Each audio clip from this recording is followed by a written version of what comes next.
are in 2023 in the spaces of global migration, climate displacement, and racial justice. A special thank you is going to go out to our partner organizations, faculty, students, and community leaders joining us here today. Thank you for being here. Give yourselves a round of applause. It's definitely a different experience when you're in community. And if you're not, that's okay too, because we have BronxNet Television, who's live streaming today's event. Thank you, BronxNet TV, as we engage in finding resolutions to rise together through each other's respective resources. So I'd like to acknowledge our viewers for tuning in. Thank you for being here as well. First up, we're going to welcome us to today's program. We're going to bring to the stage a powerhouse bridge builder who is bridging a Fordham University to its neighboring communities, I had the privilege of hosting Fordham Community last year, and it's lovely to see what it's evolved into, and I love this year's theme. Without further ado, everyone, let's give a huge round of applause to Assistant Vice President of Strategic Mission Initiatives and Executive Director of Center for Community Engaged Learning at Fordham University, Dr. Julie Gaffney.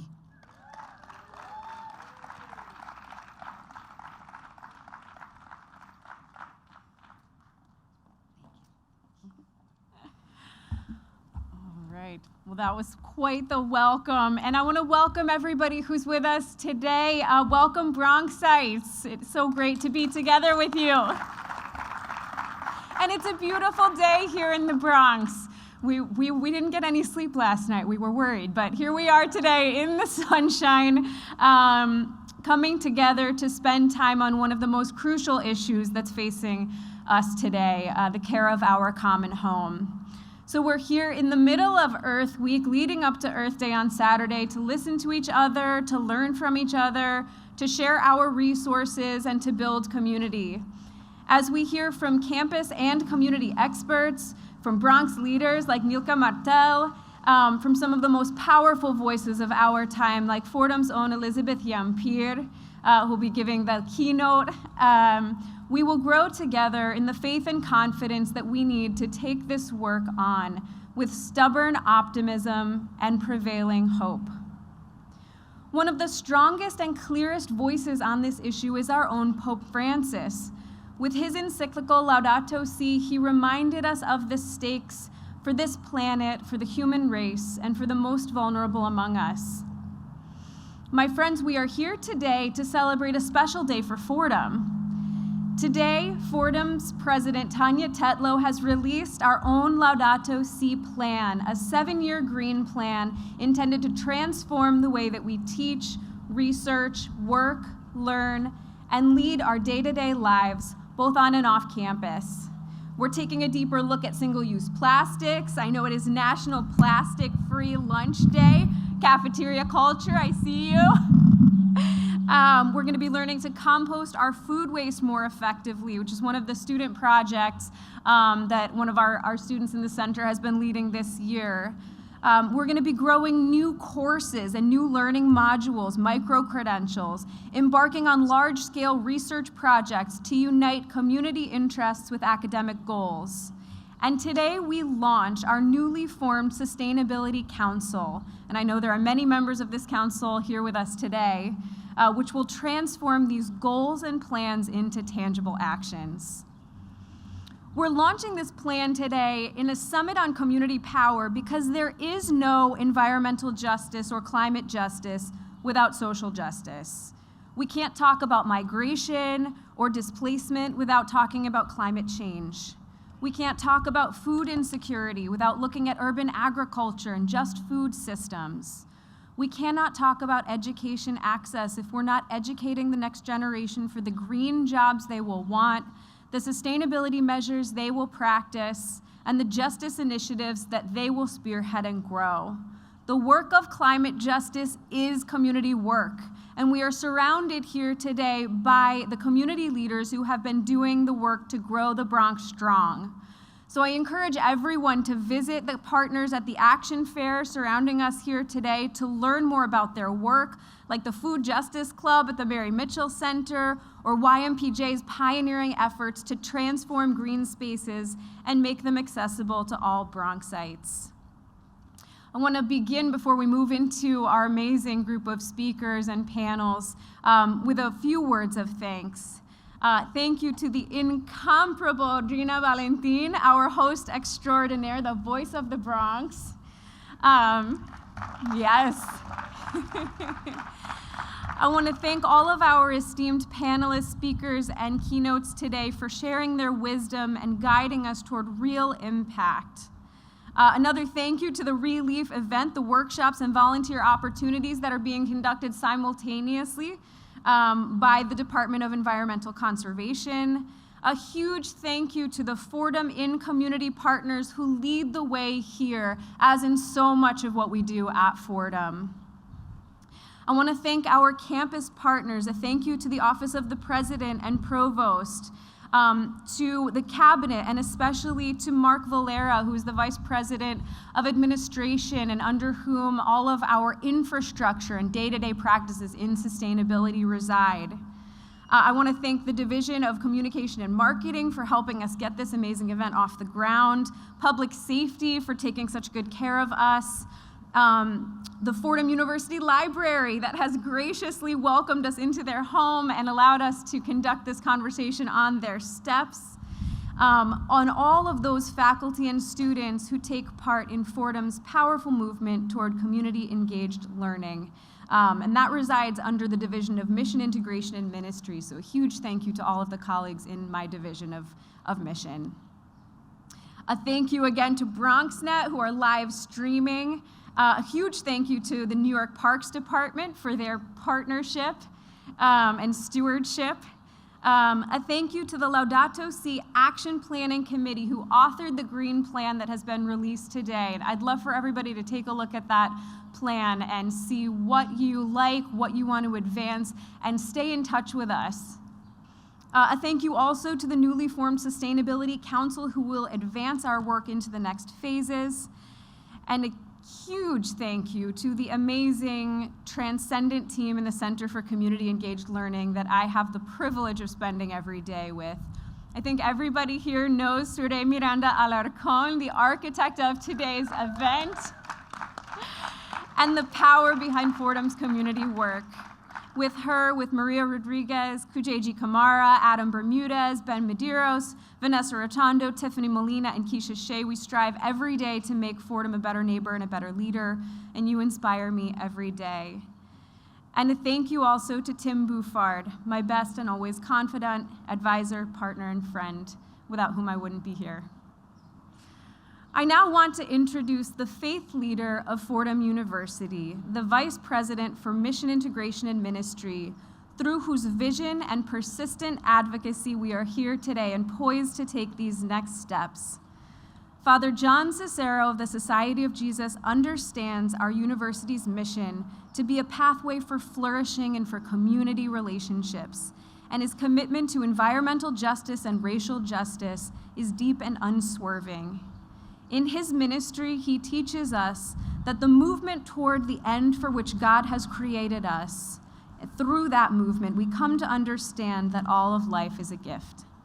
Father Cicero, may I welcome you now to deliver an invocation to commemorate the work that we take on today.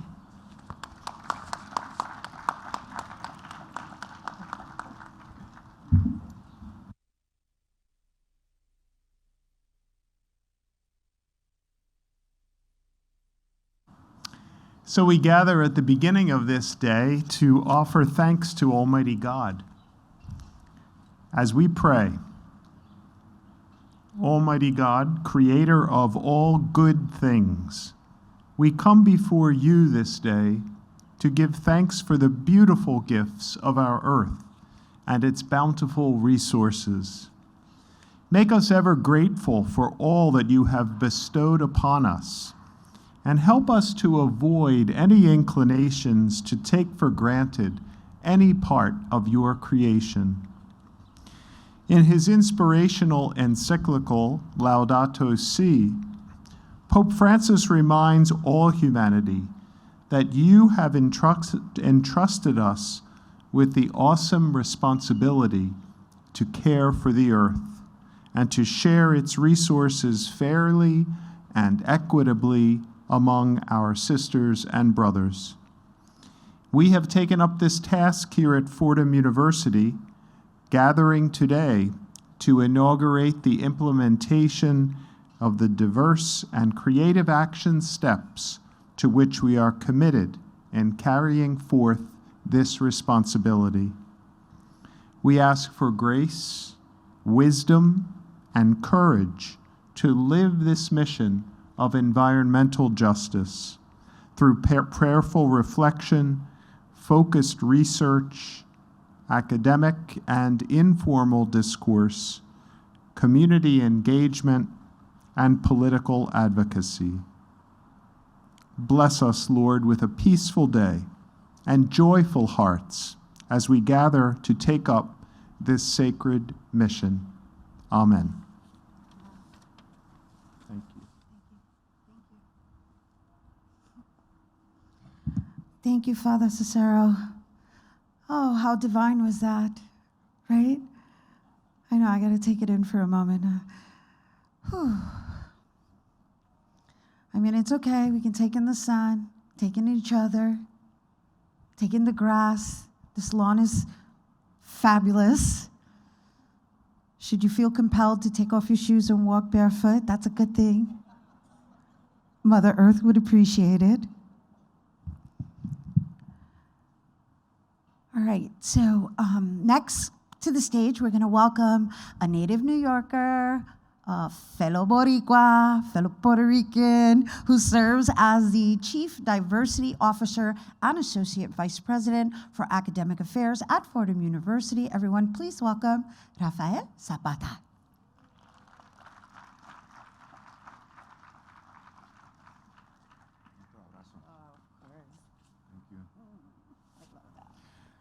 Thank you.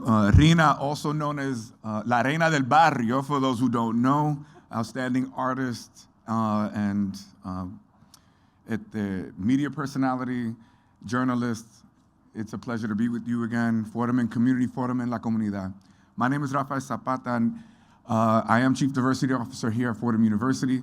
And all I want to say is that it's beautiful to see us together, Fordham, students, faculty, staff, alumni, and community members and organizations from the Bronx, together on this important goal of preserving our planet.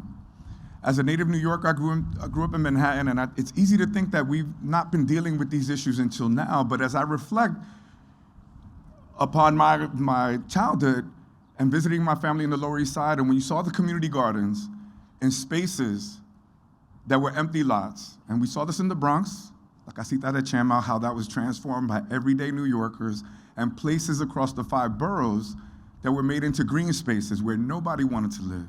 Some of them were heroin dens, some of them were vacant, with vacant cars. We remember those times, right? But people acted on the ground to transform their communities, to beautify them, to enhance, to recall nature in the concrete jungle, right? Here in New York City. I remember the work of the Bronx Clean Air Coalition and their battle to keep away, I believe it was a plant, ¿cómo se llama? Anyway, the work that we were gonna have a plant that would just emit toxic chemicals in an area that were already suffering from some of the highest rates of asthma, right? If you suffer from asthma, if you have a relative like I have, a couple who have died of asthma attacks here in New York City, that is a climate justice issue. Just in this century, we talk about displaced persons, Hurricane Katrina, and the disparate impact on poor and working class African Americans and other people of color. Sent to Houston, sent to other parts of the country, never to return, right? Those were predictable things that could have happened. When the levees broke, we knew they could have broke. And in in my patria, Puerto Rico, we don't have to talk about Maria. We've been dealing with hurricanes throughout our history, and we should be better at it. So all I say is that we're never better than when we're working together, thinking together, collaborating together in struggle. And I think this beautiful campus is a reminder of what's at stake. And if we can convene here, if we can convene in the neighborhoods, let's continue to do that so that we move ourselves forward. Thank you for the privilege, Julie, John, and all of you for being here, and let's make this possible. Thank you very much.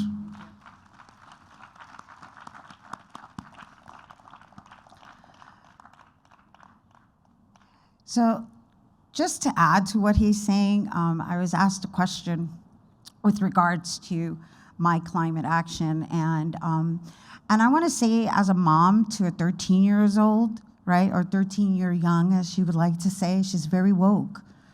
She's really making me aware of a lot of issues, like the Willow Project, which I was completely unaware of. And she has her own thoughts. And I don't recall when I was 13 having such an opinion on what my future looked like. So it's really refreshing to be here on the campus of Fordham University, sharing it with the next generation who can probably educate us. As you see, they're the ones at the Action Fair. And on that note, I just want to say that it's so important for us to have this conversation and be in action about it. It's our children's future. So we do have the presence of some government officials and local environmental community leaders whom I'd like to call to the stage to speak briefly. Do your best. Please welcome first Yesenia Aponte, Bronx Borough Commissioner, NYC Parks Department.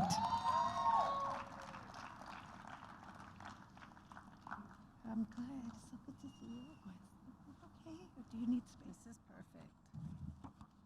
Now let me get the map out of the way because I had a struggle coming in to the campus. So good afternoon, everyone. My name is Yesenia Aponte, and I am the Bronx Parks Commissioner. I'm happy to be here with all of you today.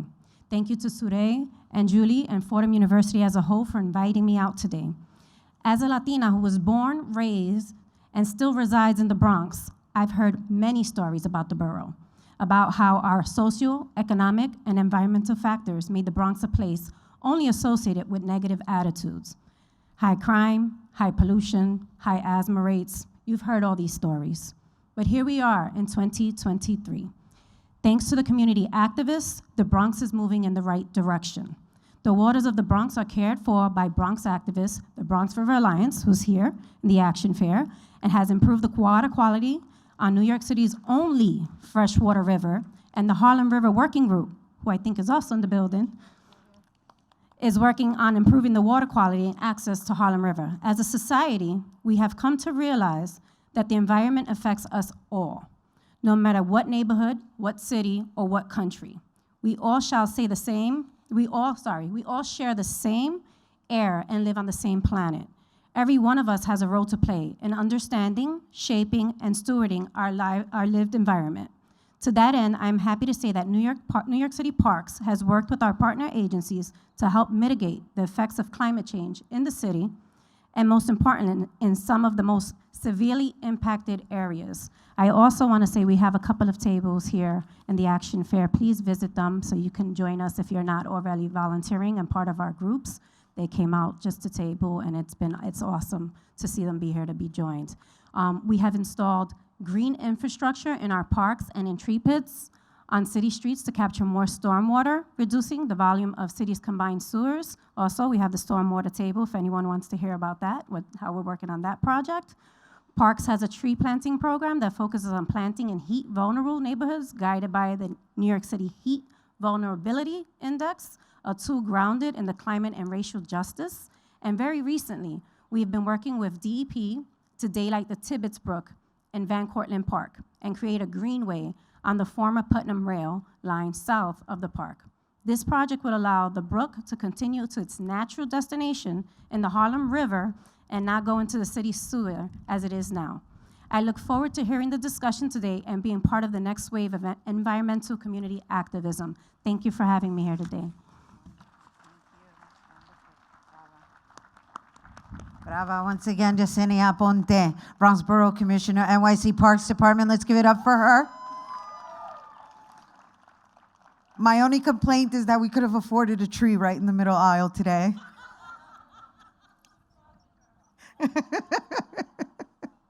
But I am going to continue encouraging you to take off your shoes and walk on the grass barefoot.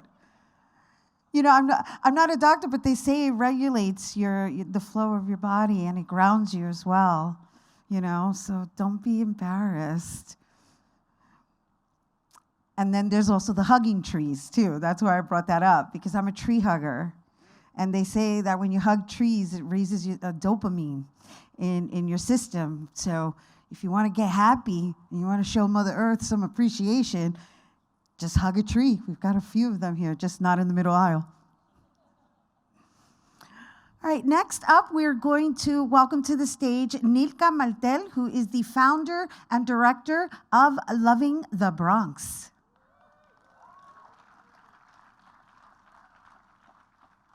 You're welcome, baby. I know this is like a reunion. I know that my How are you all?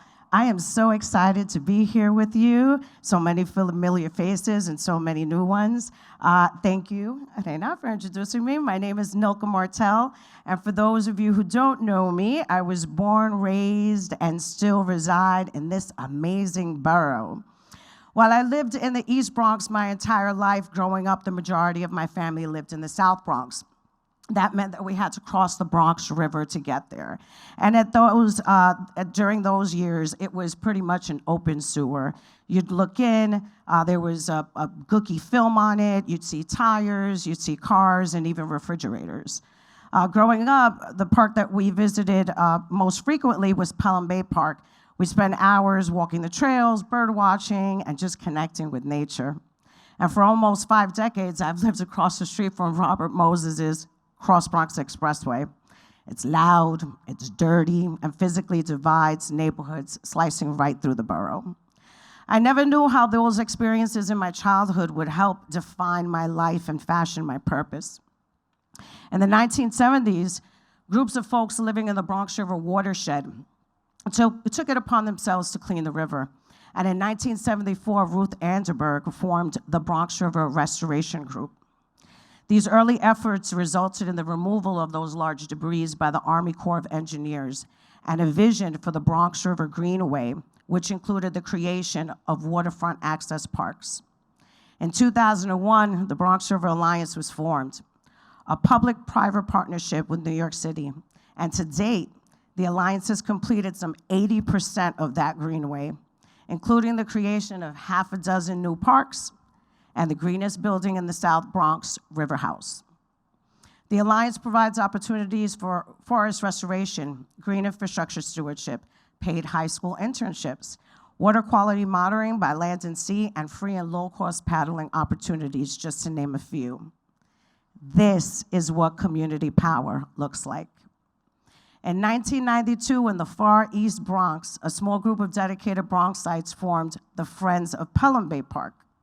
Pelham Bay Park is the largest park in the New York City park system, 3 times larger than Central Park. This group works with New York City Park to ensure that Pelham Bay Park continues to be a place used for recreation and conservation, where anyone could go and learn more about our natural world. This is what community power looks like. In 2011, my kids and I embarked on this journey of volunteerism. And a few years later, we created Loving the Bronx, which is dedicated to community building through organizing around environmental issues that plague the Bronx. As we all know, the Bronx is the unhealthiest county in New York State. And while there are many contributing factors as to why we're the unhealthiest borough, in 2016, Loving the Bronx kicked off a campaign called Cap the Cross Bronx. This campaign seeks to cap the 2 miles of below-grade portion of the highway. And it would reduce air pollution, reduce noise pollution, reconnect neighborhoods, and create new open spaces in the Bronx. We were successful in securing $2 million for a feasibility study, which is being currently, thank you, currently being conducted by New York State DOT, New York City DOT, New York City Planning, and Department of Health. I have to shout out my good friend Alvaro, who's here today, part of New York City Planning, taking the lead on this feasibility study. And again, my friends, this is what community power looks like. So as we gather here this afternoon to hear from amazing speakers and panelists doing environmental work and climate work throughout New York City, I want you to keep in mind that these projects and initiatives are often led by everyday people who are sick and tired of being sick and tired. And their input is critical for these projects. In order to achieve these just actions, community members must be at the table, and their input and their involvement is key. And the decisions that are made should be made collectively to uplift the existing communities and their will for self-determination. So I thank you for this opportunity, and I look forward to moving and shaking with you all and trying to seek ways and find resolutions to these issues that continue to plague us in the Bronx. Thank you.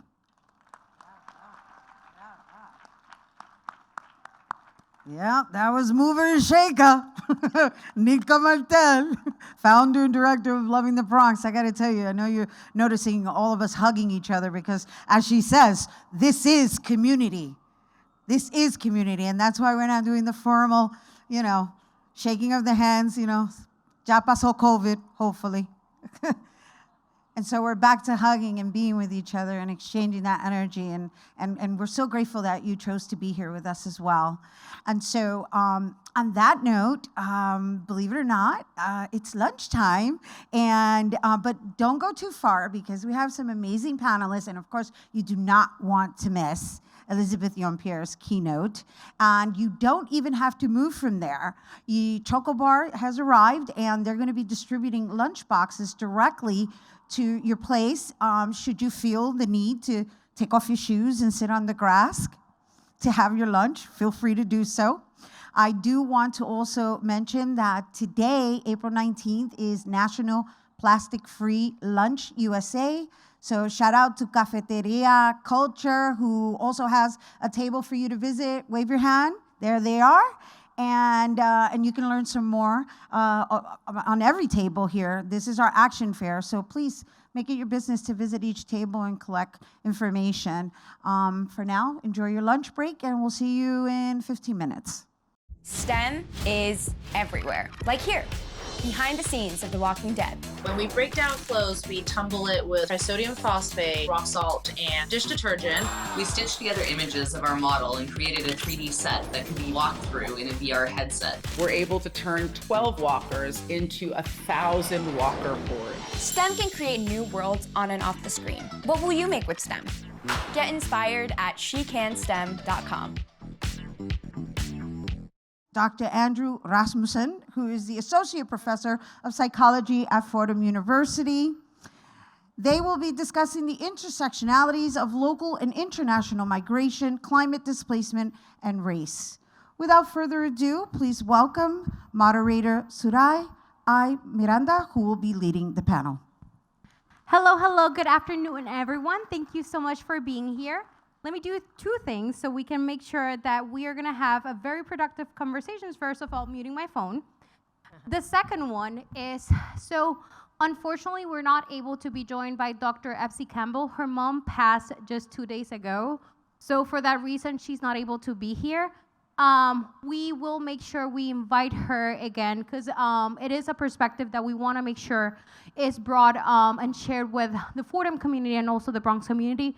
As folks probably know, Dr. Campbell is the chairperson of the UN Committee for Afro-Descendants people, so we want to make sure that we can hear from her at some point. But now transitioning to today's panel, I am joined here, and honestly, before this panel, I had the most coolest conversation with Aneta here seated to my left, I realized that Aneta is from the Bronx. So I'm not even going to do justice with the bio that I have of Aneta.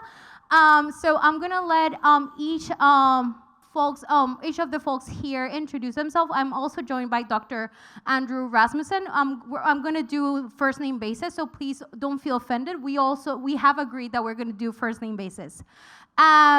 So again, with Dr. Rasmussen, or Andy as folks know him, we have been working in partnership, specifically making sure that refugees, immigrant communities here in the Bronx are being cared, and specifically thinking of a holistic approach. So he will introduce himself and also talk about the work that he's currently doing. But let me just give it to Aneta so she can, this is a very interesting introduction because I am gonna learn with you about Aneta beyond the bio that you all have in your programs. Good afternoon. I have no idea what she's talking about. I'm from the Bronx, but I have to say Queens is also in the house. A shout out to Chaya Community Development Corporation and my team doing amazing work in Queens and across the city. I'm a proud Bronxite. I'm a proud immigrant. I'm a proud Guyanese American. My family immigrated to New York City when I was 13 years old, somewhere in the 90s. I don't want you to calculate my age. I am also a proud graduate of this amazing institution. And so it's wonderful to be back here at my alma mater. I got my master's degree in international political economy here. And I have to say, I got my framework for social justice right here on this campus. I remember an amazing class led by the chair of Bread for the World that really changed my worldview. I also have to say that it was here that I learned that I could actually make a living doing good and doing really good work. So really great to have this conversation with you. I am the executive director of Chaya Community Development Corporation. Chaya is a housing and economic justice organization dedicated to serving the low-income South Asian and Indo-Caribbean communities, one of the fastest growing immigrant groups here in New York City. My community, the Guyanese community, is the second largest immigrant group in Queens and the 5th largest immigrant group in New York City. We are very much an unknown community here in New York City. So my expertise is housing and immigrants, and I will say, having worked in the immigrant justice space for 23 years and being an immigrant myself and living through Ida and its devastation on our communities in unexpected ways, today, I have to say, sitting here, I can say with absolute confidence that we cannot divorce climate from housing or any other kind of social justice work. So a little bit more about my organization and my work. We are about, so people come here and they come here with the intention, whether you are a forced migrant due to climate change, or you're responding to the pull for better economic opportunities, whatever it is, immigrants, migrants, refugees come here for better options, for better living, for safer conditions. However, the New York City today does not guarantee that. We have an incredible, stunning, shameful, affordable housing crisis that is ill-equipped to house migrants, immigrants, or even people who have been here for generations. If you are middle class or below in your income, you are struggling in housing. If you are trying to become a first-time homebuyer, your chances are very slim. If you are a tenant, and especially an immigrant tenant, who may face significant language barriers, cultural barriers, you are facing a very, very tough situation. And as it links directly to climate issues, is that the lowest income folks, who often tend to be migrants and immigrants, tend to end up in the most vulnerable housing situations, as we saw in Ida. So I think I'm going to pause there. That is sort of a general overview of my work, and I look forward to the conversation. So I pass it to Andy. Okay. Thank you. It's honor to be asked to speak about some of the stuff that I've been thinking about for a while, doing some work over my past, is it 10 years now I've been here? I don't know. Maybe John Cicero knows. He's a psychologist, remembers when they hired me. My focus has been on forcibly displaced communities, but that has sort of, initially it was focusing on refugee mental health. That has grown into looking at the communities where refugees and forced migrants settle when they get here. A couple things that I learned early on about their lives is that you cannot separate the conditions of the neighborhoods and the conditions of the communities in which people resettle from their lives. And so that led me to some community-based participatory research, mostly here in the Bronx. My most sort of longest-lived collaboration has been with a group of Fulani West African immigrants called Union Futa.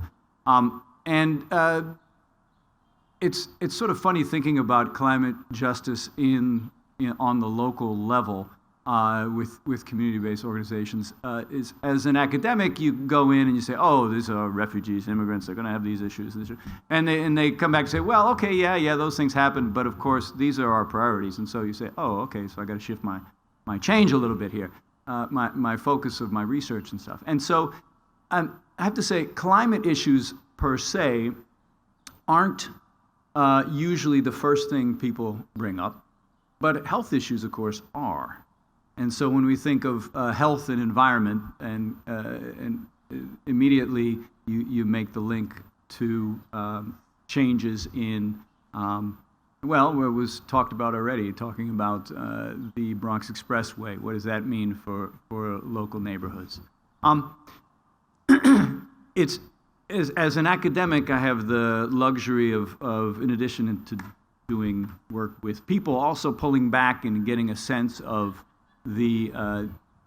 what's happening around the country and around the world with local responses. And so I'd like to frame a little bit about how I think about migration and climate, and then provide some examples of different responses, local responses to climate and migration that I think are helpful.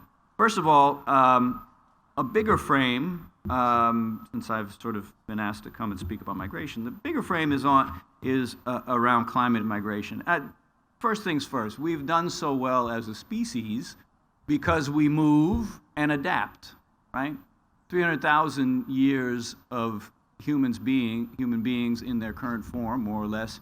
The story has been moving around and adaptation. We actually haven't settled down anywhere until relatively recently, about 6,000 years ago, and even then people were moving a lot.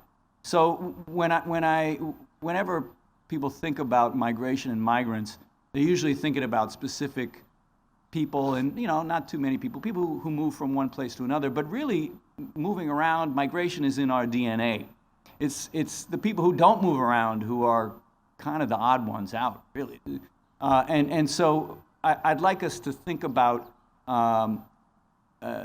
migration and immigration as things that humans do naturally, and it's not doing those things that is relatively a recent phenomenon in our human history, and maybe a little strange if you don't move around too much. So let's acknowledge that migration is in us, and in many ways it's among the most human of behaviors. So what does this have to do with climate migration? Well, in social science we talk about push factors and pull factors of immigration, and still, although you hear about waves of people coming because of changes in climate, the big motivators of migration are primarily social inequity and politics, right? Sure, climate change provides a frame, but we've always had some form of climate change around. Still, it's at this point a lot of climate change is local. So I think of examples all over the place, really. We have a professor here named Issei Dungong who's done work chronicling the lives of farmers in Mali whose crops fail, and where they move, well, they move first to cities. And so the majority of people who leave because of climate change move to regional areas, right? Sure, some of them might go from a place like Bamako in Mali up to the Mediterranean coast and across to Europe, but most people move to the sort of next door, right? I think we need to keep in mind that inequity and relative poverty are the age-old drivers of migration, at least large-scale migration, and that most sort of immediate causes of migration, like climate change, are relatively local. That doesn't mean we haven't seen some pretty dramatic examples, right? There are islands in the Pacific where the sea is rising and people have to get up and move to another island, right? Even in our own nation, we see places like Paradise, California, which was burnt in 2018. Those folks got up and left largely. Well, not all of them, actually. Some of them stuck around because they didn't have the money to go very far. Even in New York City, we have examples, right? After Hurricane Sandy, the neighborhood of Oakwood Beach essentially dissolved itself with some help from about $200 million from Andy Cuomo. They sort of bought out their houses and moved. So what do these local things tell us? Well, first of all, those, at least the ones I've talked about a little bit, if they're organized because of resources, right? There's resources made available to them. Oakwood Beach is a good example. $200 million from the state will buy out some houses and move.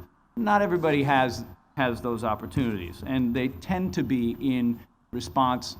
The second thing is they tend to be in response to natural disasters, so Hurricane Sandy, or Superstorm Sandy, as they say. Paradise, California, as a result of the Camp Fire. But in contrast to most natural disaster examples, most climate change is more gradual, right? And for most of us, this means we find a way to stay put. We find a way to adapt, and that kind of actually, ironically, leaves us in sort of a precarious condition.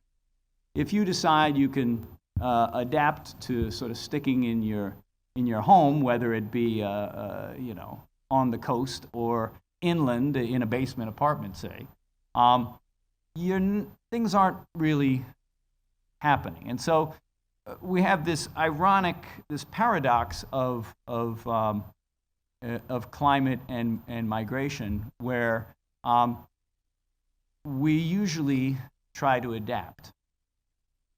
So I think what we need to find is we need to respond to climate change in a way that doesn't rely on our instinctual modes of disaster, fight and flight, but also doesn't prolong the problem of climate vulnerability. And this is, I think, is where community really comes into play, community organizing, and as Ms. Martel said earlier, everyday people sick and tired of being sick and tired.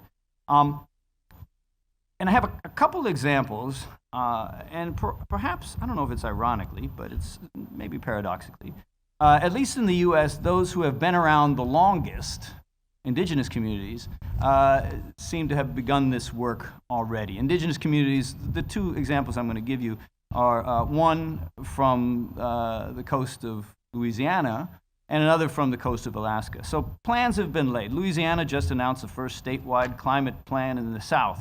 Alaska just donated $18 million on a 50-year plan to move indigenous communities inland and bolster protections from storms. These are good beginnings, but relocating communities is expensive, really expensive. And although, a statewide climate plan is good, 18 million is nice, probably more expensive than those things have. And so we return to the costs of migration. That money isn't going to be handed out to any organization, right? We know money doesn't just come from state coffers and people don't just, hey, I got some money here. Why don't you? No, it needs to be demanded. And this is where I think community organizations do their most critical work in mitigating climate change. Community organizations need to, as many today here do very well, need to organize and then demand, right? Document that these things are happening, go to your local officials, go to your state officials, go to our government, our federal government officials and say, no, you need to come help us, and this is why. So this may seem a long way off from thinking about climate migration, but I think that some of the strongest lessons that I think we can think about when we think about climate migrations and how to work with migration related to climate are things that we've known a long time.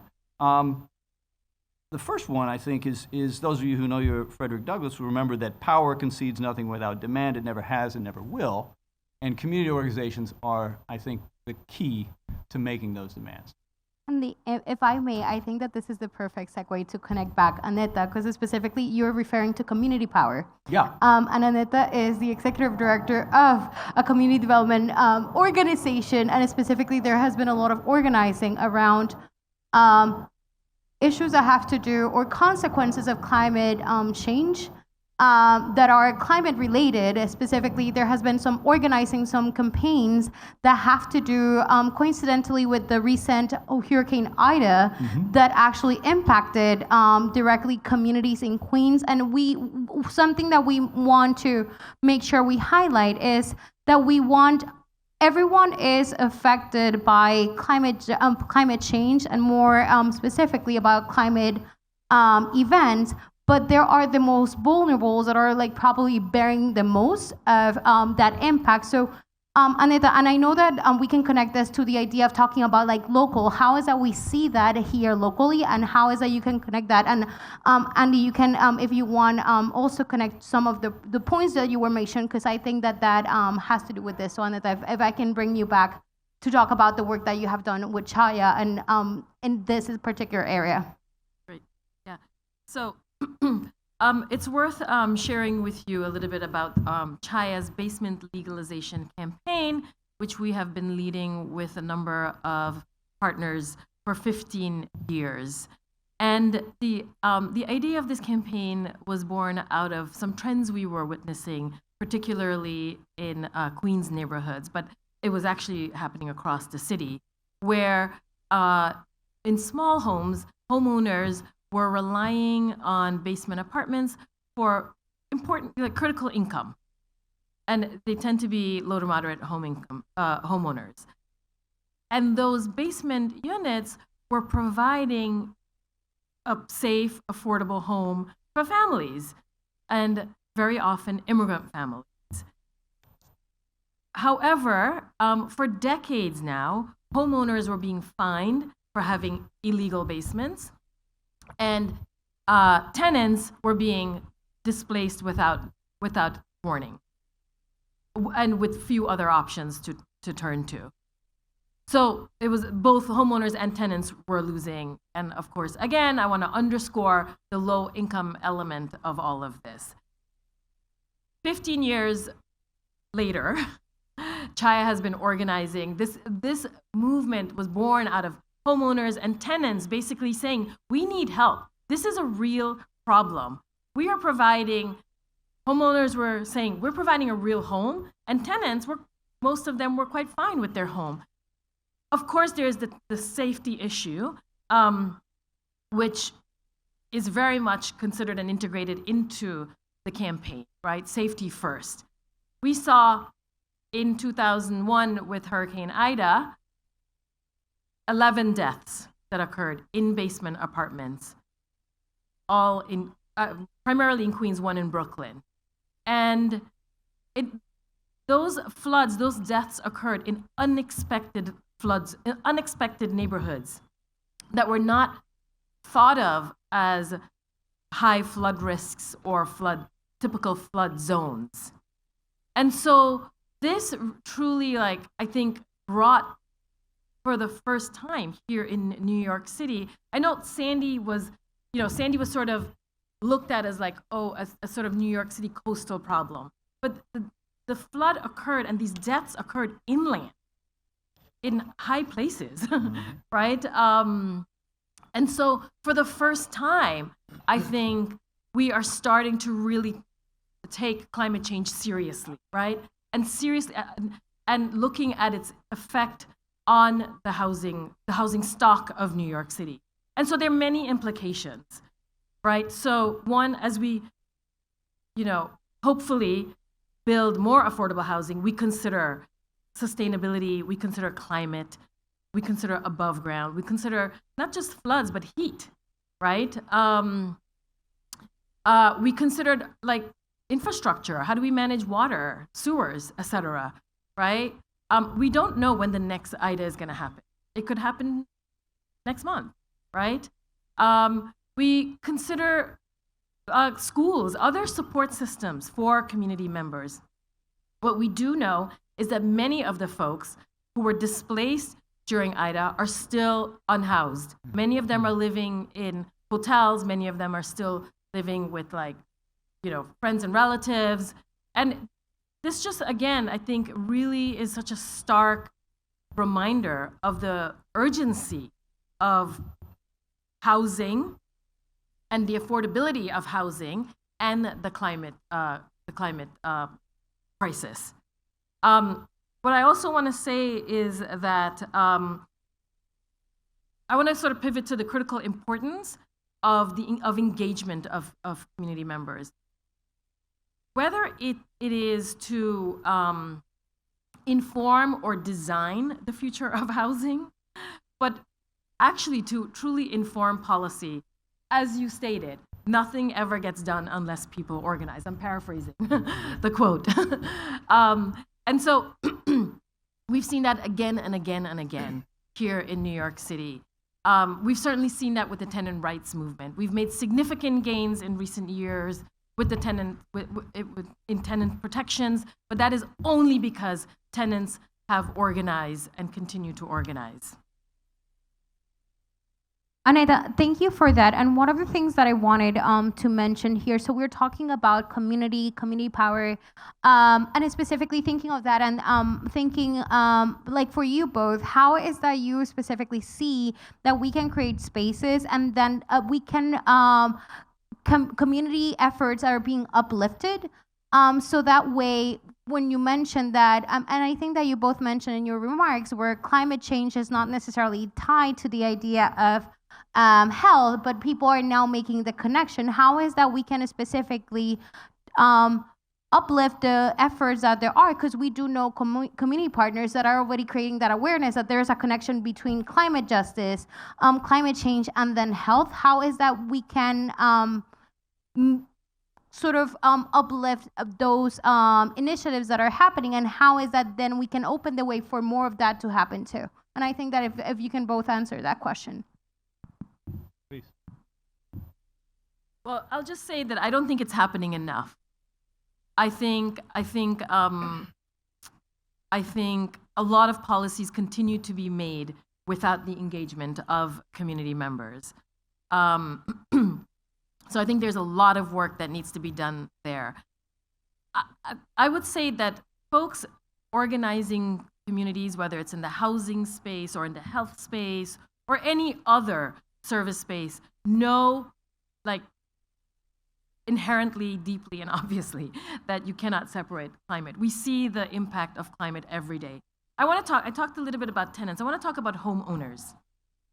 We've seen a trend for decades now, and we have data to show that homeowners, particularly actually in the 2008 foreclosure crisis, many homeowners, what pushed them over the edge towards foreclosure was energy, the cost of being able to heat their homes, pay their electricity bills, and that continues to be an issue for folks. And so I'm happy to see the Energy Association for Energy Affordability, but this is a very, very, very real issue. And there have been some efforts by New York State, by NYSERDA, to support energy efficiency for low to moderate income homeowners, but it's not far-reaching. It is such a small effort. I think every low to moderate income homeowner should have access to supports and to education on energy efficiency, which has a direct impact on climate. But I also think that there's truly a lack of engagement and there's a lack of education. I think the climate movement is very much remains still an elite conversation. I don't think, and what's really the stark contrast is that an elite white conversation, and I think the majority of the people impacted are low-income people of color. And I think one of the biggest challenges that face us is how do we bridge that gap? Can I come back so we can talk about what it is that we can do in the future? Because I think that is a very important point. Andy, can you refer specifically back to the connection of climate change, health aspects, and specifically how is that? Because I know that as part of your opening remarks, you mentioned some of it. So if you can refer to that again. Yeah, I do want to, though, just echo the point about how our space is made for empowerment and making sure that this conversation is happening, that we raise the conversation. I think it's incumbent on places like Fordham, with a bunch of university professors like myself, acknowledge that the climate conversation and the climate justice conversation has been primarily elite. And so people like myself need to turn around and say, wait a minute, there are people talking about this that don't look like us, that don't have the same privilege that we have. And so, we need to create spaces. I think this space is a start. You're gonna listen to Elizabeth Yampierre pretty soon. She's a pretty good person to listen to. So creating spaces where community voices are elevated, or at least have the opportunity to be elevated, I think is critical. What was the other question? Health. No, thank you for that. That was a very good plug. But specifically, we have been mentioning that for for some of the communities that are impacted by that connection of climate change, climate justice, and then like health is not necessarily that obvious. So what is the state of that? And what is that we can do about that? Yeah, I sort of think when people ask about sort of, what's the relationship between climate and health, I think there are lots of sort of scientific answers to that, but I think that the important answer is, what are the people who are suffering the effects of the health problem? What do they think is the connection? And is the climate connection the most important one? I don't know that if you do, as Ms. Martel lives next to Cross Bronx Expressway, if you go around and talk about climate in that neighborhood, say, well, what climate change? It's really about what's going on, every day, and so I think you can get to talking about climate change, and climate change is clearly an impactful thing year to year, but day to day, people need to think about their immediate environments. We can make the link to climate, but I think that people's day to day is what needs to be prioritized in terms of, and those things make the connection to people's day-to-day health. Thank you. And so now coming back, I think that, Aneta, you left your last point, and making sure that BIPOC voices are sort of like leading the fight, and that are heard as we move towards greener policies, toward more sustainable policies. How is that we can look into the future and specifically make sure that those are the voices that are being heard and guiding the process? Because as you mentioned, we are not doing enough. So what is that we can do to make sure that that happens? So I just want to say that people of color have been working on climate issues in their backyard for decades, for as long as I can remember. About 30 years ago, right here in the Bronx, I was working with a bunch of youth in cleaning up a park here, and this was entirely a youth-driven effort. These kids saw that the park was like drug-infested and unsafe and wanted to clean it up and turn it into a garden, and that's what we did. So this has been happening across the city forever. I think really leaning into those spaces and connecting those spaces to where the power is and where the decisions are being made. I think turning to community-based organizations. My organization, Chaya, is known as a housing organization working on tenants and homeownership issues. We're not known as an environmental organization, but we can't think of our work as separate from environmental challenges and the future of climate. And we know, and our people know firsthand what the problems are and what the solutions are. So, in this city, one of the wonderful things about New York City is that there's no shortage of community-based organizations. They are poorly funded. They are not lifted up enough or recognized for their impact and their importance in communities and the critical role they play in holding communities together and being the foundation for communities. So I think shining the light on these entities, these organizations, and starting there, I think they must be a part of the conversation and part of and therefore part of the solution. Thank you. Andy, that same question for you. How specifically do you think, because I know that you have worked with multiple organizations in the Bronx, so how is that you think that looking into the future, how is that we can continue to uplift and center the voices of BIPOC communities as we're creating legislation policy towards a greener and sustainable policies? Yeah, they need to be part of that, part of making those policies. In fact, I think that responses to environmental problems are more effective when you involve. It's not just about being fair or being just, it's about actually getting the work done because people know their local areas best, right?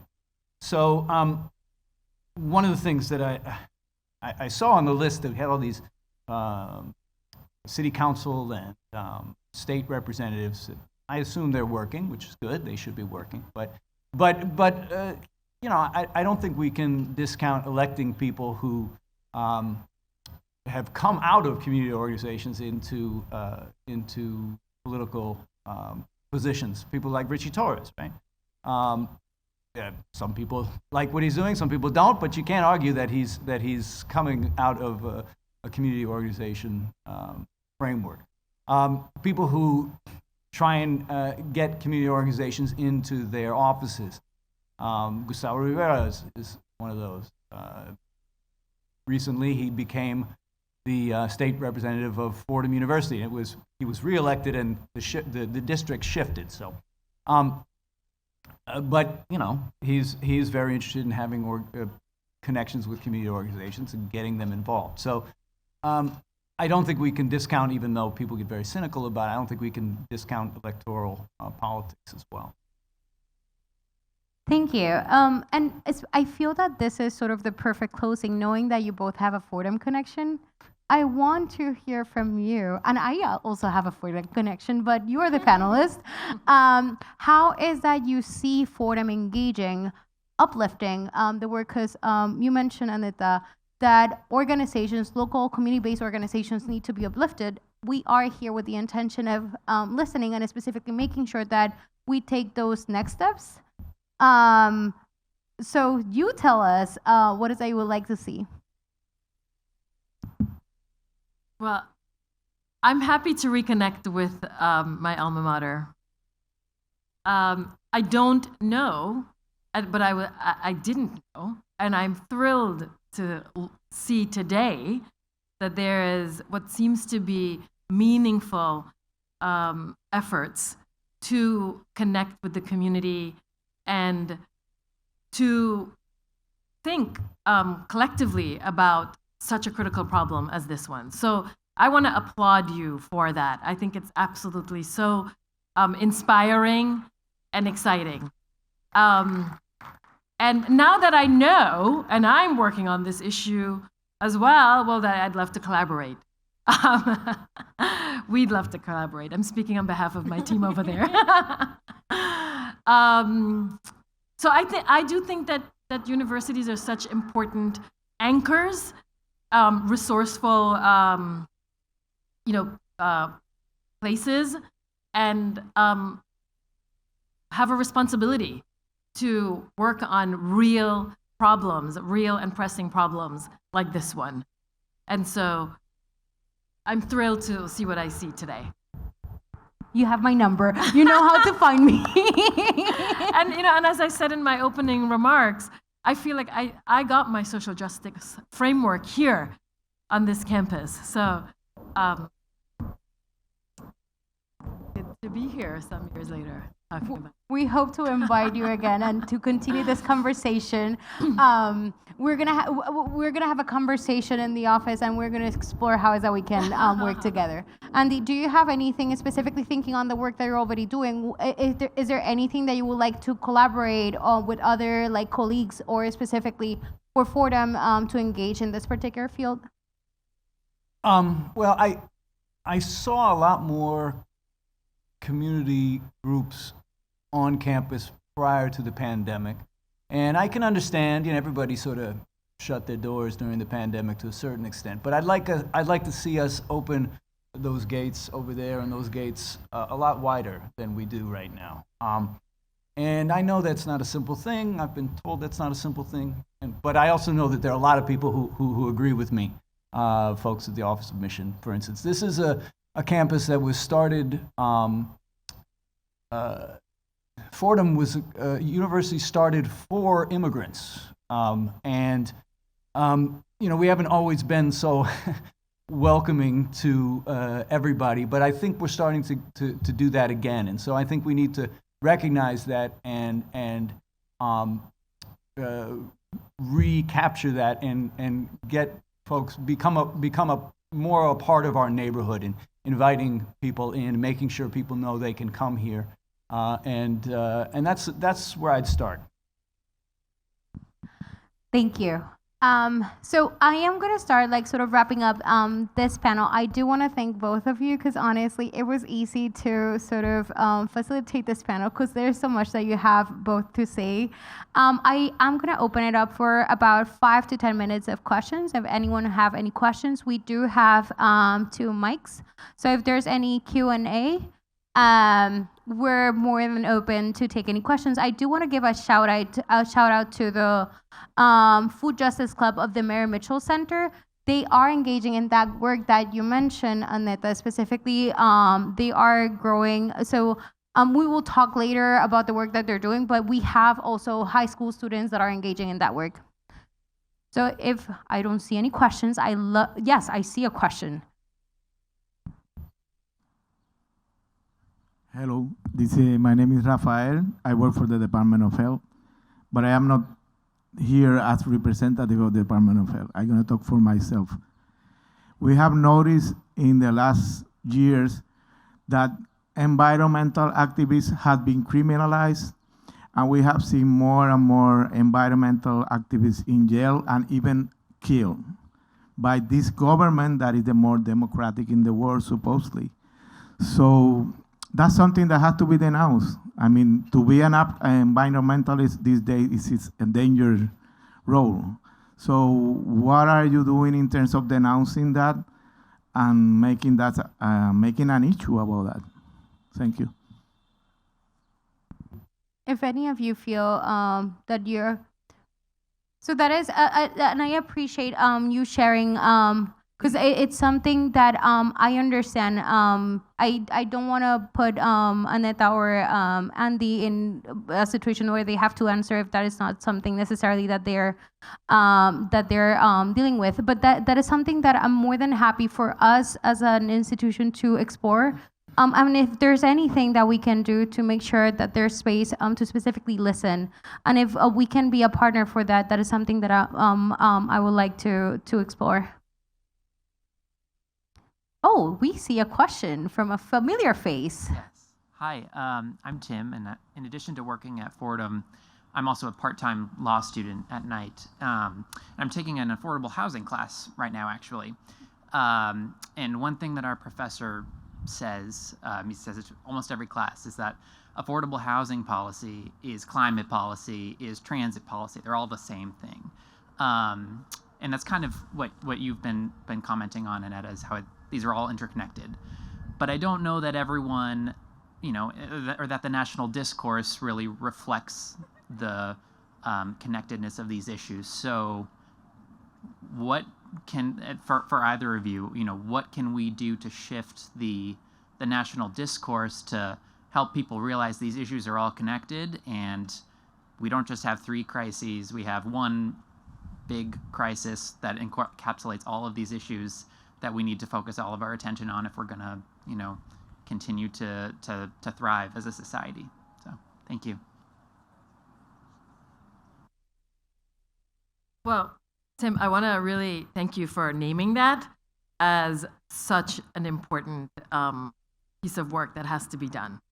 I think it's more of this. And it's not a simple answer. It's a lot of different things. More conversations like this. More organizing. More electing the right people. It's a lot of different things. More op-eds, more real long-term organizing.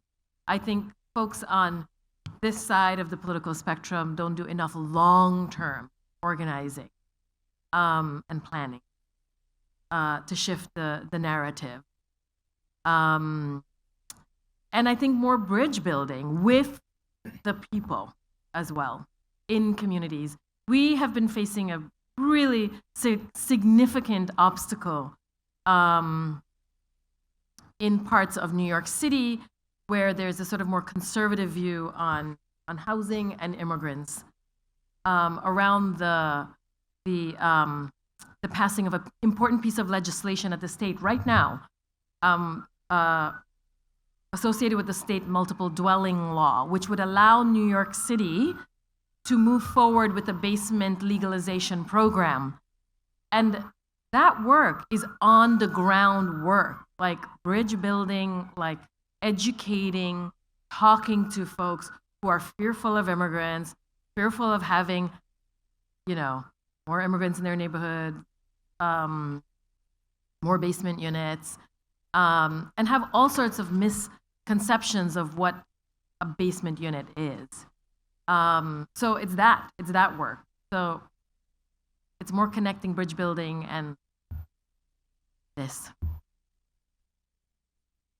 Thank you. Andy, do you have any follow-up to that? I think that was beautiful. Put it together. We have another question. Can somebody check the mic? On? Can you hear me now? Yeah. I have a question for Andy. I'm a graduate of the clinical psych program, and you weren't there when I was there. It was a long time ago. And I'm very concerned about the environment now. I know that I wasn't thinking about the environment. I was just thinking about getting through that damn dissertation and all that stuff. So I'm wondering, A, what you teach, and B, how do you sensitize those clinical psychologists for information about our Mother Earth. You know, it is our only home. So what can you do, and what are you doing, or what can you do in the future in order to help this become a Laudato Si university? Yeah, well, there are some disciplines that are a lot harder to, what's the right polite way to say this, push to recognize climate and environmental issues, and psychology is right up there. We've had such an individual focus, so much of it. Even though there's a rich history of social psych, people still want to hear about, you know, or people being psychologists often want to talk about what individuals do. So this is, I think, this question and the issue of how do we think about teaching climate issues really brings us into an interdisciplinary focus. So we need to bring in the academy, we need to bring in other academic disciplines: sociology, biology, physiology. My colleague Alma and I are working on a community-based project. It's not about climate change; it's about health, but it's, you know, it's right there. So it speaks to interdisciplinary connections in the same way that outside of the university, the issues aren't siloed into this is a housing issue, this is a an environmental issue. They're really the same. I think psychology has something to say, mostly about what's hard about getting people to act collectively. But I don't think that any particular issue, just like any particular field or any particular priority in organizing, has any monopoly on explaining all this. So I think it's about being interdisciplinary.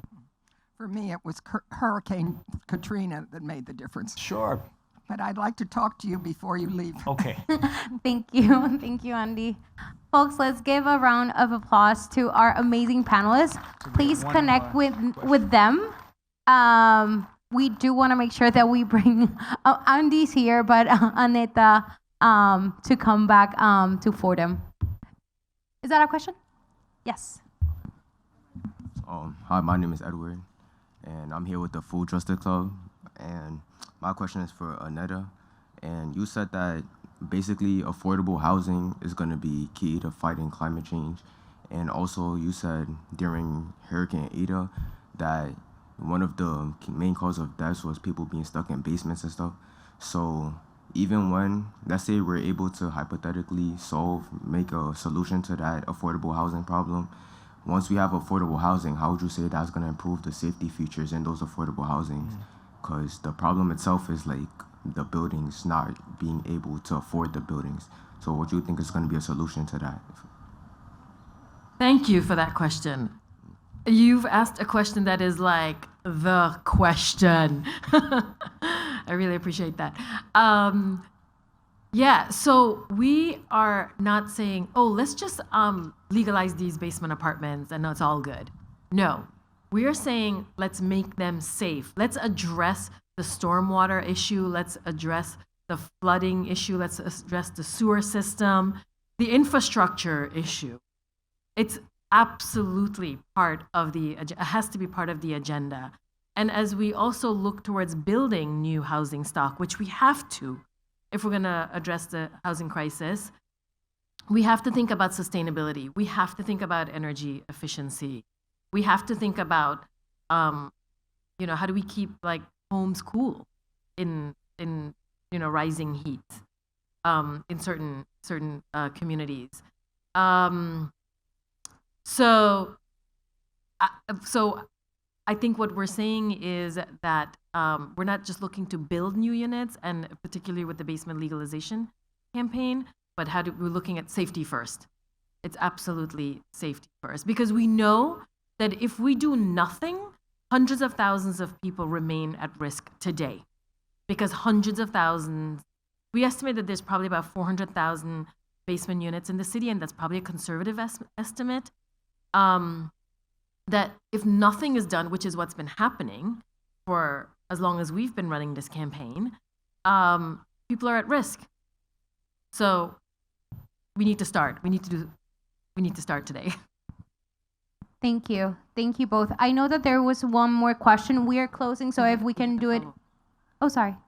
Oh yeah, I had another question for Okay. Professor Andy. Yeah, Professor Andy. So, also you said the key point to fighting climate change or like air population problems in certain areas is to reach out to government officials. But as you guys know, like in certain areas in the Bronx, we live in low-income neighborhoods, so not a lot of people have access to technology or the internet to know what government officials to reach out to. Yeah. So, I didn't say the key solution is to reach out to government officials. I actually don't think that's a very good solution. I think the key solution is to organize locally with other people and then demand change from government officials, from maybe even from local businesses, I don't know.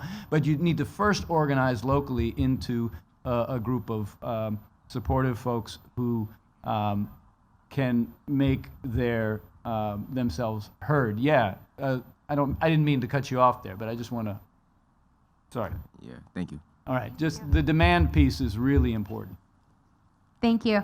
And we're going to take this question in 1 minute. Yes, please, go ahead. Just short about his question, about Edward's question, is also the same question I have, but we're looking for too many help about budget.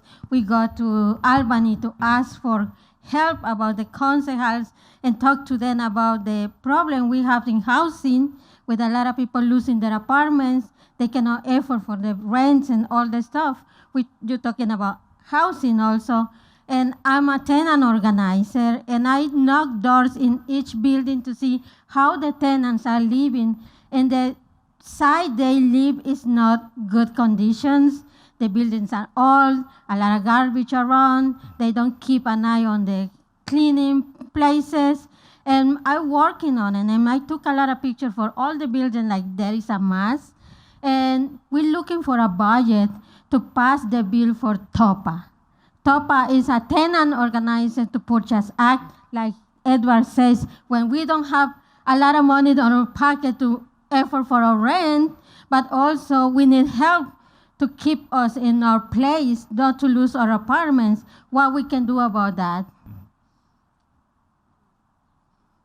Thank you for that question. And TOPA is such an important piece of legislation, and it's really what you're doing. I think more and more people are aware of it. I think housing, the governor named housing as one of her priorities, though we'll see what happens with this budget cycle. I don't know. I mean, I think it's more of this. I feel like I'm repeating myself, but it's more of this. And the incredible work that you're doing, the tenant organizing work is so powerful. We've seen that over and over again. Chaya has worked on, we have a number of tenant, we actually founded the first Bangladeshi tenant union in the country. And we also work with tenant organizations across Queens, and we've been able to make significant progress in getting folks what they need from their landlords, but also organizing for legislation. So I think really expanding the tenant movement is so critical, and I think this connects back to people power, right? So continue doing what you're doing. I know it feels like we're putting the burden on the people who need it the most. So here's a call to others who are not involved in the movement to step in. I'm going to do a quick plug because our next conversation is about community power. So let's just then explore how is that we can make sure to build that community power. Thank you so much again to my fellow panelists here. And now we're going to bring back to the stage Ms. Rina Valentin. Thank you so much, folks.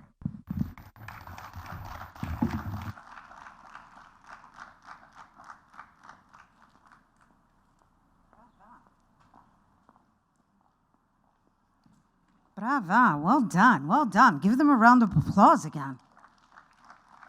With a little more enthusiasm, because you see, the beauty of what they did was that they enrolled all of you to be in the conversation, and that's what needs to keep happening, right? So we have experts speaking in their form, and then we need our community to have a better understanding. And if we're not in this conversation collectively addressing our specific needs, then we're not going to be able to make change.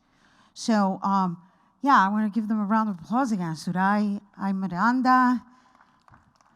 We had Dr. Andrew Rasmussen, and of course, Aneta Sicharan. So, are you guys ready for our keynote? Yes? I mean, I know that was a lot of information to digest.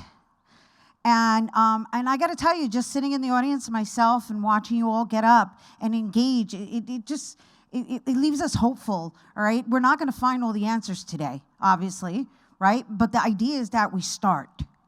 And it starts here. It starts with the conversation. It starts with collaborating. It starts with building your own community, right? So that we can all come together to some kind of collective consensus of how it is that we need to continue moving forward. We've got a lot of different sectors within environmental justice here that you can also visit, obtain more information. Perhaps you'll find what you need. Converse with them. Again, the next generation, they're very woke. I learn a lot from them. Yes. And as our keynote makes her way to the stage,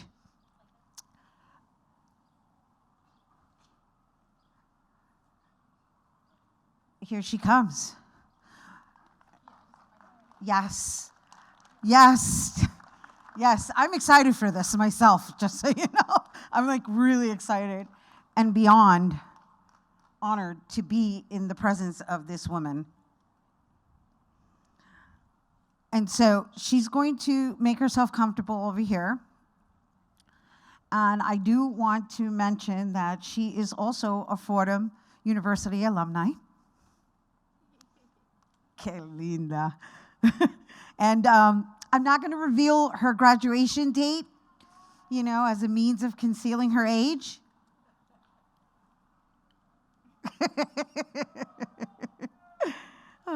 But truly, this is a homecoming for her. Yes, welcome home, welcome home. In every sense of the word. Especially being here, standing on the Walsh Library lawn, even though this is not the lawn she graduated on. No, I know, I can't help the digs. And so before get yourself comfortable, before handing over the stage to her for opening remarks prior to her conversation with Dr. Julie Gaffney, we're gonna, please indulge me in formally introducing the great Elizabeth Yeampierre.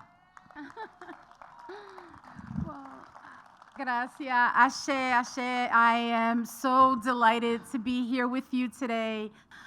It's beautiful. I literally came by Martyrs Court where I lived when I was young at Fordham. I want to congratulate you. I really want to congratulate you for stepping into this historical moment that we're in right now. You know that the Intergovernmental Panel on Climate Change says that we've got 7 years before cataclysmic events.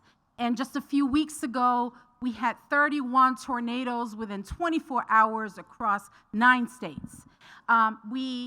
In Chicago, it was 85 degrees, and now it's snowing. We have endured everything from extreme weather. It's tornadoes in Brooklyn. That does not happen. It is not Kansas. And so we are living in that moment. And the fact that Fordham University is stepping into it in a way that is leaderful, matriarchal, intergenerational, and multidimensional is what is required right now. It is what climate change is demanding right now, that we think differently about how we address climate change, that we not be patriarchal and top-down, that we are thinking in circular, holistic ways, that we are putting communities and racial justice and equity at the center of all decision-making, and that we are honoring frontline solutions, that universities like Fordham understand that they are not supposed to supplant leadership, but they are there to provide technical assistance and support so that we can manifest what a just transition looks like. Because in the climate justice movement where I come from, we say that transition is inevitable, but justice is not. And we know that to be true. And so I want to thank you, de corazón, de Acocan, because seriously, we work with universities across the country, and they are conventional, patriarchal, dated, conventional in a way that climate change is not. Climate change is not conventional. It is unpredictable, it is violent, and it is here. And so we really need people who are thinking in a way that is unconventional, that honors Mother Earth, and are building just relationships, and are making sure they're engaged in self-transformation so that we are able to hold this work, which is literally the human rights movement of our day, right? So I wanna thank you for that. Because it took some heart, some thinking, some soulfulness to be able to develop an initiative that honored the principles of the climate justice movement. I also want to take a moment to share a little personal stuff about me and Fordham. I want to share how I came here when I was 17 years old, shy, tremendously shy. I know you don't believe that, but it's true. And moved to Martyrs Court in shopping bags, because I come from struggle. And I remember the side eye that I got because I was moving in with shopping bags. And I remember thinking at that moment, I'm in college, right? I'm in college because there was a civil rights movement, because there was affirmative action, because there were Black Panthers and Young Lords, and there were people who literally put their lives on the line so that I could walk through those doors.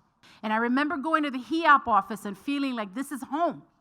I felt like HEOP was home. And even when I had to deal with sort of the racial intolerance that existed on campus at the time, everything from putting out the Confederate flag to trying to kill disco and exchange it for country rock. Oh my God, if you can even imagine, right? Because, you know, One Nation Under a Groove was still my rhythm. You know?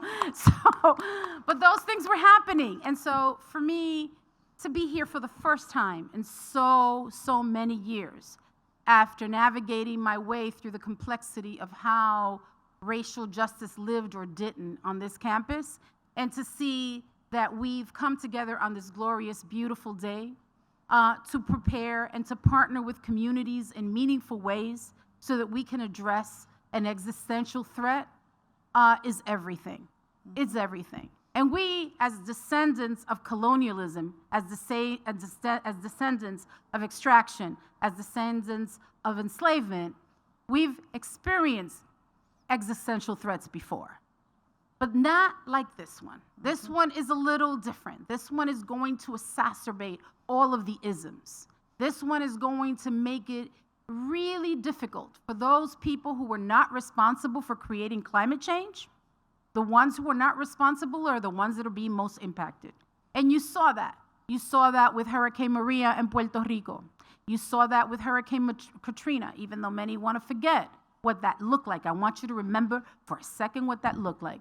You saw that with Hurricane Andrew in a place like Houston that is surrounded by petrochemical industries, where people in Port Arthur, Texas have dioxin in their bloodstream because we have been victims of toxic exposure from the moment that our communities were free and started rebuilding. All of those industries started building around us. You see it in the South Bronx, and you see it in Sunset Park, Brooklyn. You see it in Detroit. All over, wherever our communities are living, the fossil fuel companies have had their way at the expense of the lives of our people. It is an act of violence that has not only created disparate health, but has made it impossible for our people to function at optimal levels. And even with all of that, even with all of those challenges, I know because I live with them, my family was exposed to all of them. Even with all of them, we are changing the landscape. We're passing legislation like the Climate Leadership Community Protection Act. We are building and putting down infrastructure. We are moving the money to the front line. We are building leadership. We're doing all the things that climate change is demanding of us because we are walking in our power, and we are the descendants of people who imagined us And we are doing that. And what we're looking for at this moment in history, where literally you're seeing the rise of white supremacy and an attack on everything. Like they're banning books. People who can't read are banning books. Oh my God, right? They don't read. Yeah, that's happening.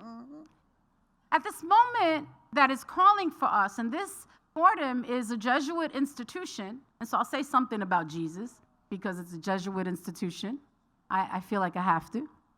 And Jesus was a liberator, right? Jesus believed in turning over capitalist tables and taking care of the most vulnerable. Jesus was a radical organizer. They are completely the opposite of everything that Jesus represented.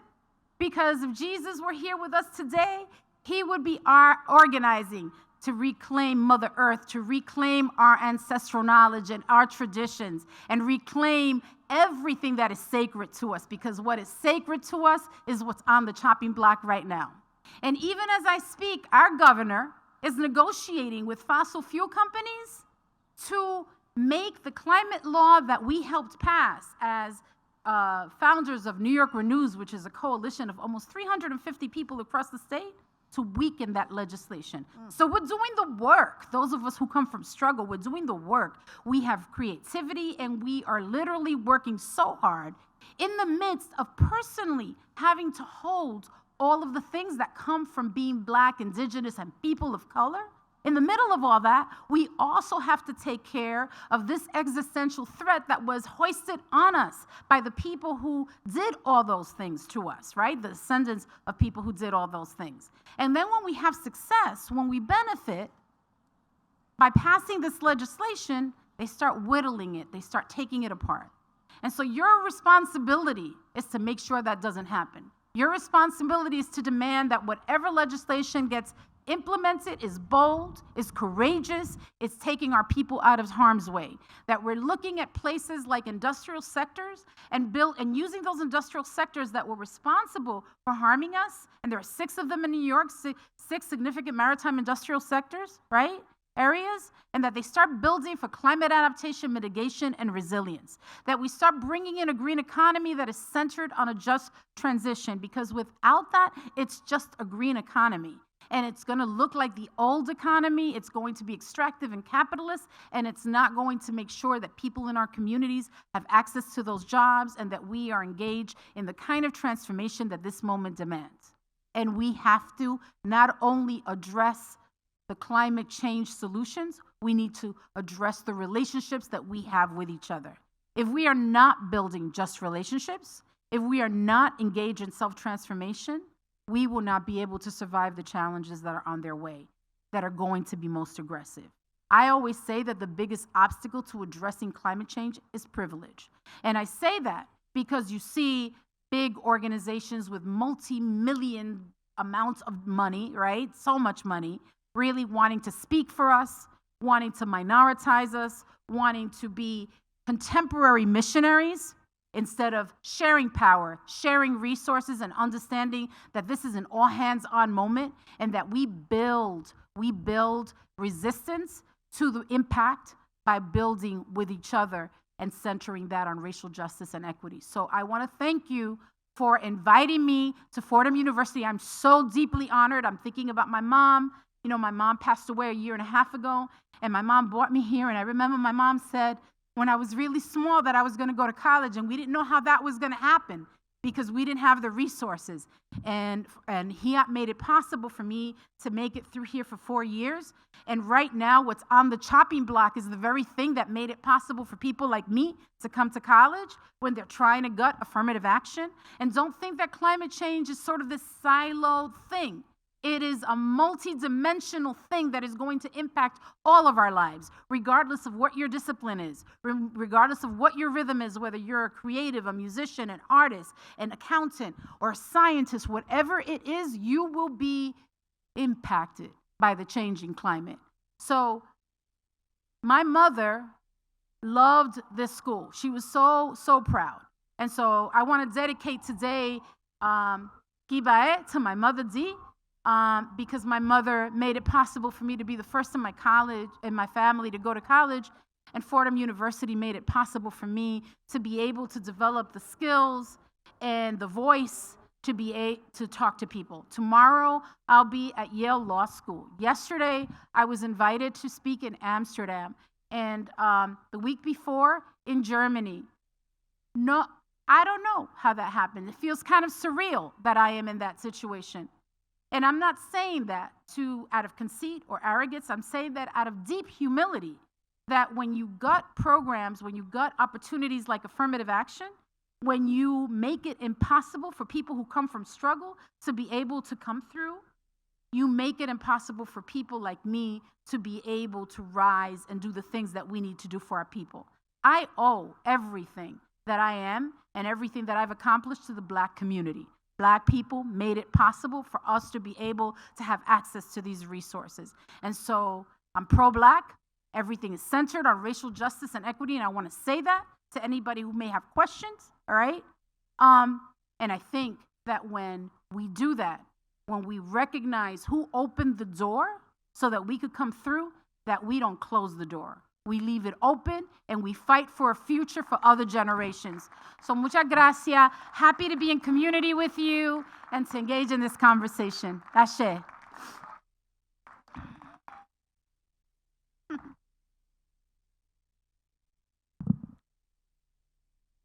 I said I'd talk for 5 minutes. I think I went over. Well, no, you can speak as long as you like. I mean, you were so passionate. She was so passionate, I didn't really get to formally introduce her. So I'm going to do it now as Dr. Julie Gaffney makes her way up, all right? So you already heard she's been invited to travel globally. So in case you are unfamiliar with who Elizabeth Young-Pierre is, because we have a lot of young individuals in the audience, she is an internationally recognized Puerto Rican attorney, an environmental and climate justice leader of African and indigenous ancestry, born and raised in New York City.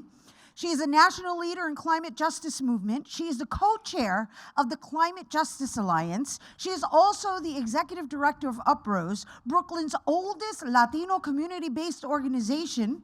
Her award-winning vision for an intergenerational, multicultural, and community-led organization is the driving force behind Uprose. She is a longtime advocate and trailblazer for community organizing around just, sustainable development, environmental justice, and community-led climate adaptation and community. Okay, you guys, the powers that be, they come to her for expert advice. Okay, that is who you are in the presence of. So that was for our young individuals. So be sure to ask her questions when that time comes. And I would like to also introduce Dr. Julie Gaffney, who is responsible for putting today's event together. And they're going to be in conversation for a little while. Everyone, Dr. Julie Gaffney and Elizabeth Young-Pierre. Well, thank you. Here we go. Yes, okay. First of all, thank you so much for centering the conversation here in your expertise, in your power, and also in your own lived experience here at Fordham, here in the Bronx. We're so honored to have you with us on this day in which we launch some of our new green work and our new commitments to climate justice and over the next 7 years. So welcome back home. And I wanted to begin with I have just a few questions to get the conversation going. And then while I'm asking questions, I would encourage everyone in the audience here. And we have such a beautiful space here today. We have our folks who are seated in the chairs. We've got our folks in the action fair. And then we've got our folks who are spending time sitting beneath the trees, sitting on the grass. It's such a beautiful scene to look out on. So thank you for that. So I would invite everybody as we get into conversation to think about your own questions for Elizabeth and what you would like to learn today as you move forward your own justice work. So let me start by bringing back something that you mentioned right in the beginning of your opening remarks. You used the term a just transition. Can you tell us a little bit more about what that means for you and what that means for you in the work that you're undertaking and also in the work that you are leading others and inspiring others to undertake? Sure, thank you for that. So I would just reframe it a little bit. It's not what it means to me, it's what it means to those of us who are part of the global majority. The just transition has been defined by movement leaders across the country. The Climate Justice Alliance has members from Puerto Rico to Guam. And so we get together and we analyze policy and initiatives to make sure that there is a racial justice lens and that it is centered on solutions that are coming from the ground. So a just transition is a move away from an extractive economy to a renewable economy. But unlike other economies where the success is determined by the outcome, for us, process is also important. That the process is not violating workers' rights, that there's no toxic exposure, that, if we could have, for example, in our communities, an industry that is making solar panels or other kinds of interventions to address climate change, those processes can also be toxic. And so we would then be involved with having another infrastructure that is harming our communities. So a just transition really thinks about everything from beginning to end, and it really is about creating different economies of scale. And they don't have to be at a large scale. It could be that we're creating cooperatives, that we are creating community wealth. Community wealth is really central to creating a just transition. And when I opened, I said that a transition is inevitable, but justice is not. So for example, in Sunset Park, where we have attracted offshore wind as a result of a fight by my organization for 7 years against Industry City for a rezoning of the industrial waterfront, though the offshore wind is really being, it's these international firms that are coming from different parts of the world with no experience of working with people of color. It's BP and other kinds of companies that have a history of doing harm. And so what we have demanded is that anything that they're doing within that sector, within that ecosystem of offshore wind, needs to be centered on a just transition. And that means that the workers first have to come from the local community, because it is unjust for us to have to deal with the environmental harm and not be the first ones to benefit from the environmental amenities, right? And so that's a process that we have been involved in. So the word, and I think that if there are students here, how many people are students? We should be everybody, right? We're all students. I would strongly suggest that you go to the Climate Justice Alliance website and to Movement Generation, and you will get graphics and information and our frameworks about what a just transition is. But it is that. It is moving away from an extractive economy to a regenerative economy. I'm going to ask to follow up on this before we move on to the next question, because I think something really powerful in what you shared just now in terms of the just transition is that you did not locate it either in for-profit industry or in the nonprofit sector, in grassroots organizing. We see, and I'm excited to see organizations like the EPA building out opportunities for pass-through grants for nonprofits. That's great. But that does leave aside small businesses that also have a big role to play in climate justice work. I wonder if you have any kind of, want to expand a little bit on how you see us working across the maybe public-private or across the for-profit, nonprofit landscape so that we can really be advancing together. Sure, I think that's necessary, but I also want to address the issue of the EPA and where that funding is coming from, which is from the IRA, which is this massive legislation that big greens are sort of patting themselves on the back, and the climate justice and environmental justice movement sees as reparations and money that has been earned from years of struggle and losing families and losing loved ones. And part of that funding is going to fund the fossil fuel industry. And then the money that is available for frontline communities, they've given us 2 years to access those funds, and they are creating our leaders for us. It has the potential of literally wiping out grassroots organizations that won't be able to access those funds. There is arrogance in determining what frontline leadership should look like and who is going to be given the power through capital to determine what solutions are going to be pushed. And so I want to say that because I think sometimes if you see a an announcement from EPA and you're seeing, and there is money on the table right now that has never existed in our entire history. We're talking about trillions of dollars, trillions. I was in a meeting the other day where one organization was trying to access $260 billion.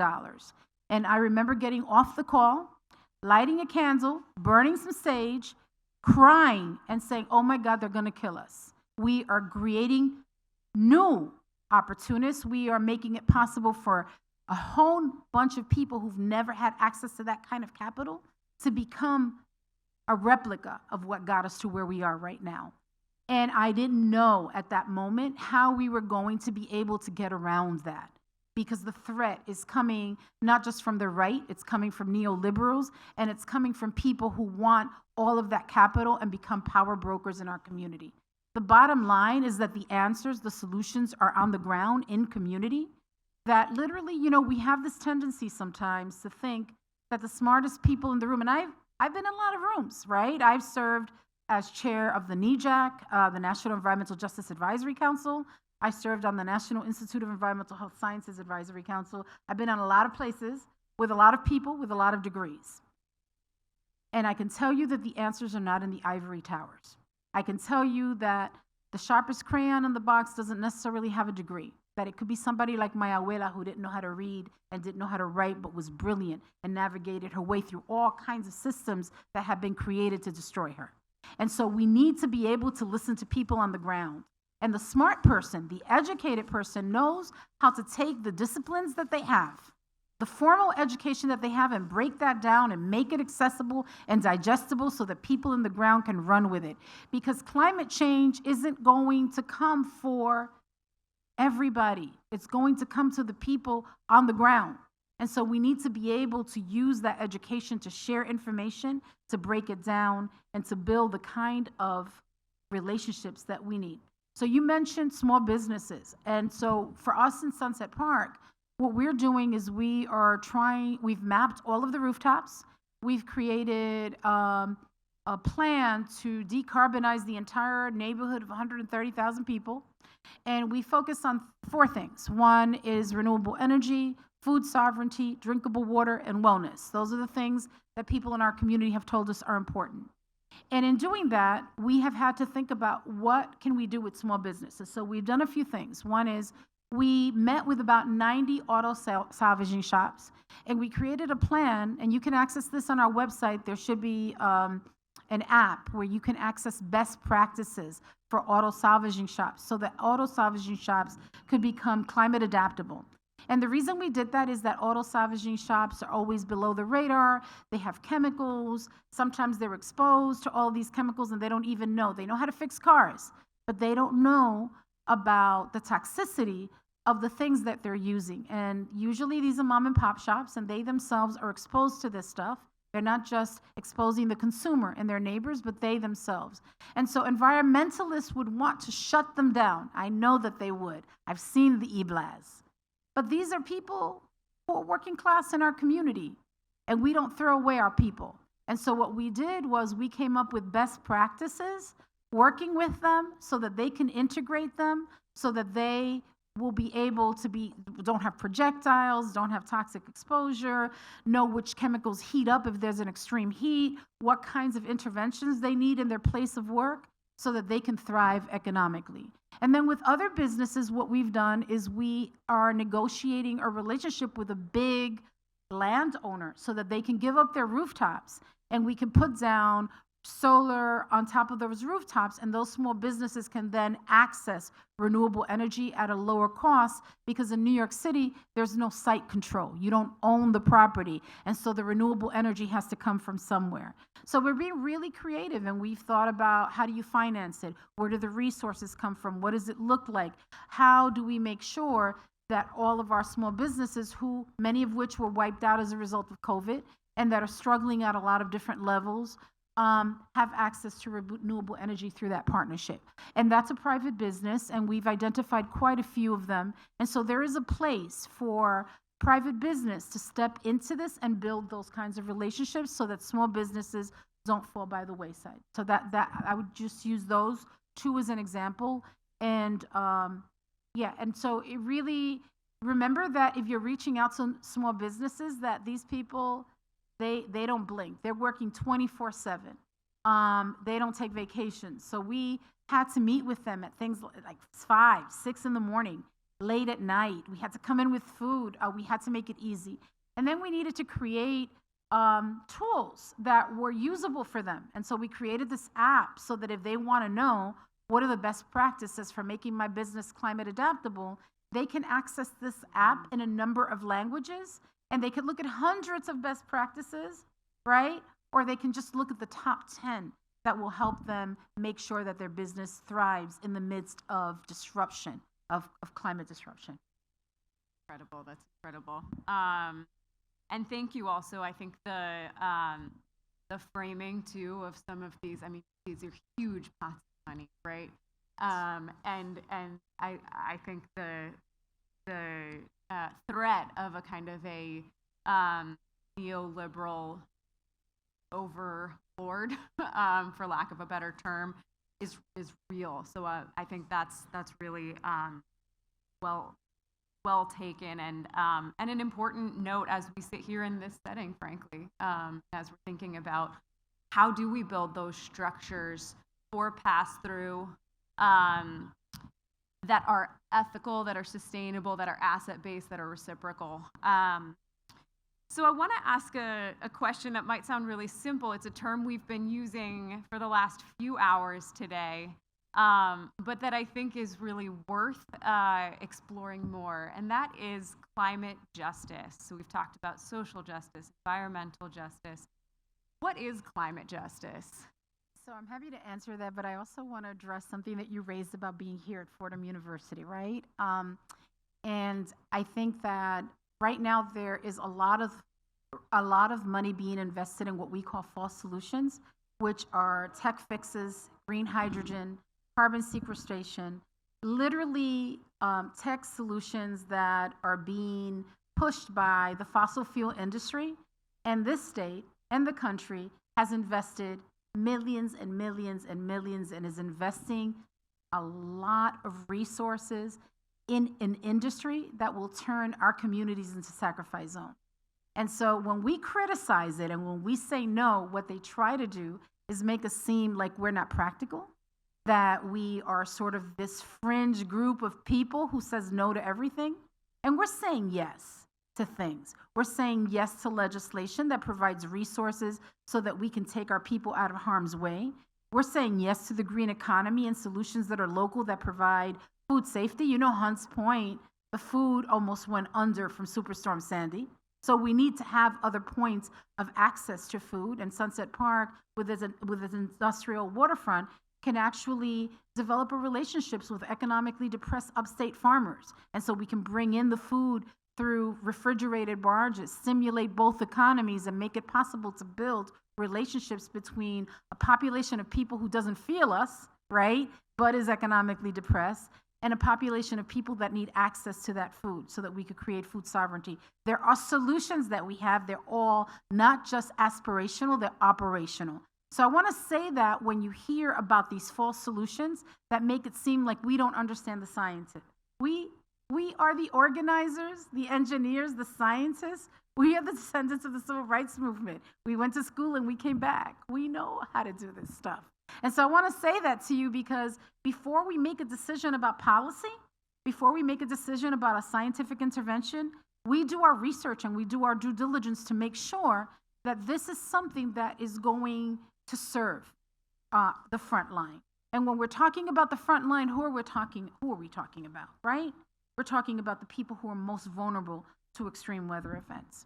So climate justice, right? And I want to share that with you because you may read that and say, oh, this sounds like a good idea. The idea of putting carbon in the ground so that future generations can then discover it. Wow.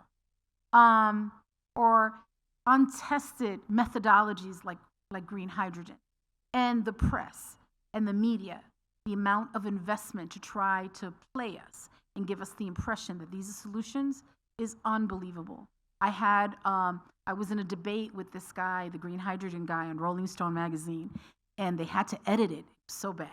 It got so bad. They had to edit the debate. Mostly because, unlike the civil rights movement, remember the civil rights movement moved really slowly. And it moved slowly at the pace of making the privileged comfortable. So something like, the big desegregation case, I'm blacking out, Brown versus Board of Education, right? Took forever. And it took forever. And in the time that it took, people went into the prison system, people dropped out of school, people didn't get the resources, lives disappeared. And so no one ever counts all the lives that disappeared while we were moving at the pace of accommodating privilege. And here's climate change, and we're saying no, we will not compromise justice. We are not going to pass legislation that turns our communities into sacrifice zones. We will not work with elected officials that are going to negotiate our lives away. And so you may think that we're radical and we're just saying we're the first line of defense. We are the descendants of extraction. We are the front line of the defense to the changing climate, and that's climate justice. Climate justice means that people don't speak for us, that we speak for ourselves. Climate justice means that it is the front line, it is matriarchal, it is intergenerational, it is leaderful. We don't have one leader, as they did during the civil rights movement, where they had one or two, because if you have one or two, you can take them out. We are leaderful, which means that if I can't step into something, or I'm sick, or something happens to me, somebody else can step in. We are intergenerational because leadership is a continuum, and every movement in our time has been led by our young people, whether it was the American Indian movement, the Black Panthers, the Young Lords, Standing Rock, Black Lives Matter. It was always led by our young people. And so our movements are intergenerational because our community is intergenerational and power is intergenerational. And we have to have the humility to understand that sometimes you walk into a meeting and it's the 15-year-old that has the best answer, right? And the 15-year-olds have to have the humility to honor their ancestors and to honor their elders. And that is part of the culture of the climate justice movement. That literally we are working with each other, supporting each other. We won't take a position on an issue or accept infrastructure that's going to harm a similarly situated community. When I've been at the United Nations and I've heard people talk about, and I'm here from the Republic of Brooklyn, right? And I'm hearing that they're going to do something in the South Bronx. I've literally interrupted them and said, oh no. No, you're not going to do that in the South Bronx. Did you speak to Nos Quedamos? Did you speak to the Point? Did you speak to YMPJ? Did you speak to our people in the Bronx? You don't get to helicopter in, and you don't get to supplant leadership, duplicate efforts. You don't get to compete. We are in a moment of deep collaboration and solidarity with each other. That is what climate change is demanding. And so, as part of the climate justice movement, we don't compete with each other. We build partnerships and collaborations that are built on just relationships. And I share that with you because we've been conditioned to be capitalists. We've been conditioned to be competitive. We've been conditioned to think that we're the sharpest crayon in the box. And we need to deconstruct that. We need to decolonize. And we need to start really embracing another sense of community because climate change is demanding that. Think about what happens if there is an extreme weather event and the cavalry doesn't come, right? The cavalry didn't show up in Puerto Rico. What do people do? What are we supposed to do with each other? It means that we need to be able to do an assessment of what our skill sets are, figure out what our assets are, and work with each other in fundamentally different ways than we have historically, or we will not survive. And so climate justice is not, it's one of those terms that like hip hop has been appropriated. And people like, well, I define climate justice to be this, right? Or I'm just going to like, I'm a hip hop artist, and we're like, no, you're not, right? Yeah, we'll fight that, right? It's one of those terms that people have just taken. They just snatched it, they apply it, they create organizations that compete with each other. But it has a lot of significance. It's literally the global majority coming up with solutions on how to reclaim Mother Earth and how to honor the mother, right?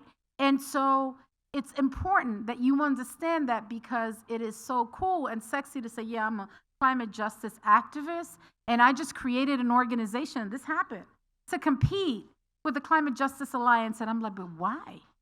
Why would you do that? Every time I hear someone who wants to found a new organization, they want to do it because they want to lead without having earned leadership. They want to lead without having done the due diligence. And I always say, why don't you look to see what exists and how you can complement what's already there, how we can build on the ground, how we can engage in popular education, this idea of having to create something because you want to, you're addicted to consumer culture, you're addicted to celebrity culture, and you think that this is the way that you move yourself forward? No. No, we have to check in with each other. The climate justice movement does that. When I was invited to testify in Congress, or whenever I have to go to the White House, the first thing I do is I contact members of the climate justice movement, and I'm like, what should I be saying in this space? How can I use this position or this platform to elevate the solutions and to talk about the threats? How can I bring the movement in with me? I am accountable to the movement. I'm not like, I'm coming in, I have all the answers, I'm so sharp, I'm so cool. No, the climate justice movement is not about that. I know it's a long answer, but I want to share it with you. I want to share it because no matter what I say, there's going to be at least one person in the audience who's going to go out and is going to appropriate work that is coming from the people who have little and are giving everything for the survival of their children, and so that there's a future here. And that is the history of this country. That is completely the history of this country, of taking land, of taking our narrative, of taking our solutions and appropriating them because you feel entitled to speak for us. And climate change is saying we won't survive if we continue to do that. And if you don't have the humility to recognize that we're talking about disruption, we're talking about violence, we're talking about the unpredictability of extreme weather events happening at a scale that will blow your mind, if you don't have humility in the face of the science, I don't know what to say. But this is a moment that's coming for a different kind of vibe, for a different kind of energy between us. And what it means, and in order for us to be able to do it, sometimes you need to step back. Sometimes you have to step back. All of us who exercise leadership have to step back. If I'm invited to a meeting where I know someone knows more than I do, it is my responsibility to step back and identify somebody who knows more about that issue than I do. Because it's not about me. It's about how do we advance the goals and the needs of our communities. And that requires humility. I went to college. I went to law school. When I walk into a meeting, people think, llegó la abogada. They're going to defer to me, whatever I say, because one, they're proud. They trust me. And I have to use that little bit of privilege that I got as a result of that struggle and stand back and listen and be there to facilitate and to support and help advance with everything that I have, what the community is telling me is a priority. My responsibility is to staff our community, because while our community is working 2 or 3 jobs, dealing with extreme policing, dealing with underemployment, dealing with displacement, dealing with ICE raids, dealing with all of the things that our community is dealing with, on top of all of that, they're also faced with climate change. It is overwhelming. And so while they're taking care of their 2 or 3 children, going to their 2 or 3 jobs, I'm staffing them. Like someone staffs an elected official, I staff our community. And that is the heart of climate justice, that we believe in a different kind of leadership model. And that's hard for people that have been conditioned to be the stars. But the sky is full of us, right? So that's my long description, but I have to share it and I have to walk you through it and give you examples, because I don't want you to have a soundbite.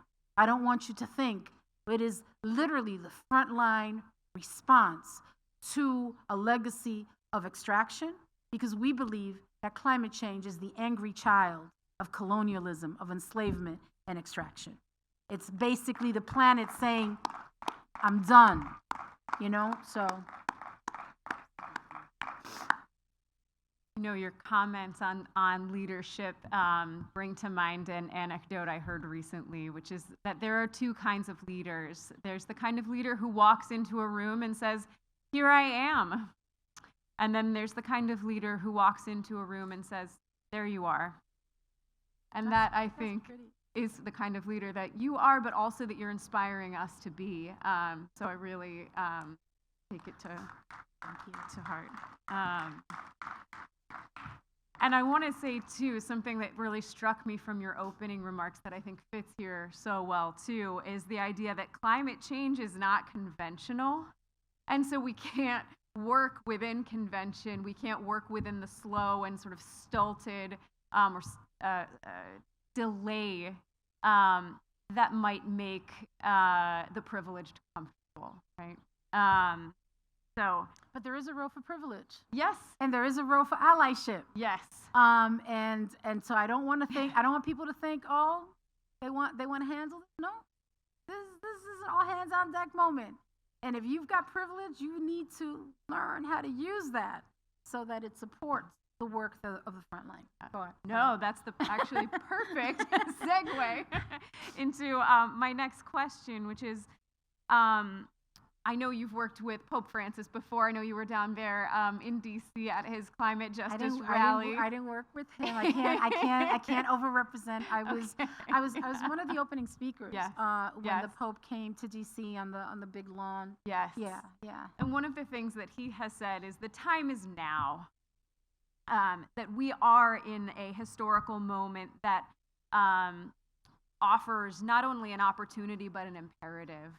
And I think too about our placement here, the members of the Fordham community and the Bronx community that are here together today. We have students, we have faculty members, we have local high school students who joined us for the day. We have community leaders, we have community organizers and activists, we have members of teams that are building policy. And so sort of situating us right now in this historical moment, what are our next steps? How do you advise us? How do you lead us for the opportunity that this community is offered? Well, to sort of circle back to what you said in the beginning, I don't lead. You lead yourselves. You have the answers. You know what the solutions are. I think that the word conventional is really important. I wanna talk about co-governance for a second. The Bronx. I know about the Bronx machine. I know everything about the Bronx. I lived on Simpson Street. My father was on Longwood and Kelly. My mom was, she was in White Plains Road. I have deep love for the Bronx. When my husband took me on the Circle Line, because I wanted to go to see I wanted to get a sense of what tourists look at when they come. And when they got to the Bronx, I remember they never mentioned hip hop, and I got up. I went over to the guy and I said, how are you not going to say that this is the birthplace of hip hop and that it has changed the world? And he looked at me like I was annoying, and my husband was just going like this. But I was on last summer, and now they say it. So I have deep love and respect for the Bronx, and I defend the Bronx all the time. And people forget sometimes, because I love the Bronx so much, that, I live in Brooklyn. I've been in Brooklyn for a minute. I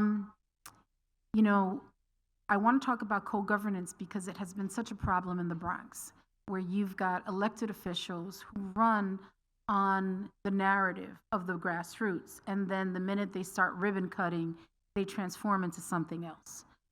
Our elected officials have historically been run on things like tenants' rights, unemployment, the criminal justice system, social services, sort of the buckets that have come out of the needs of our community.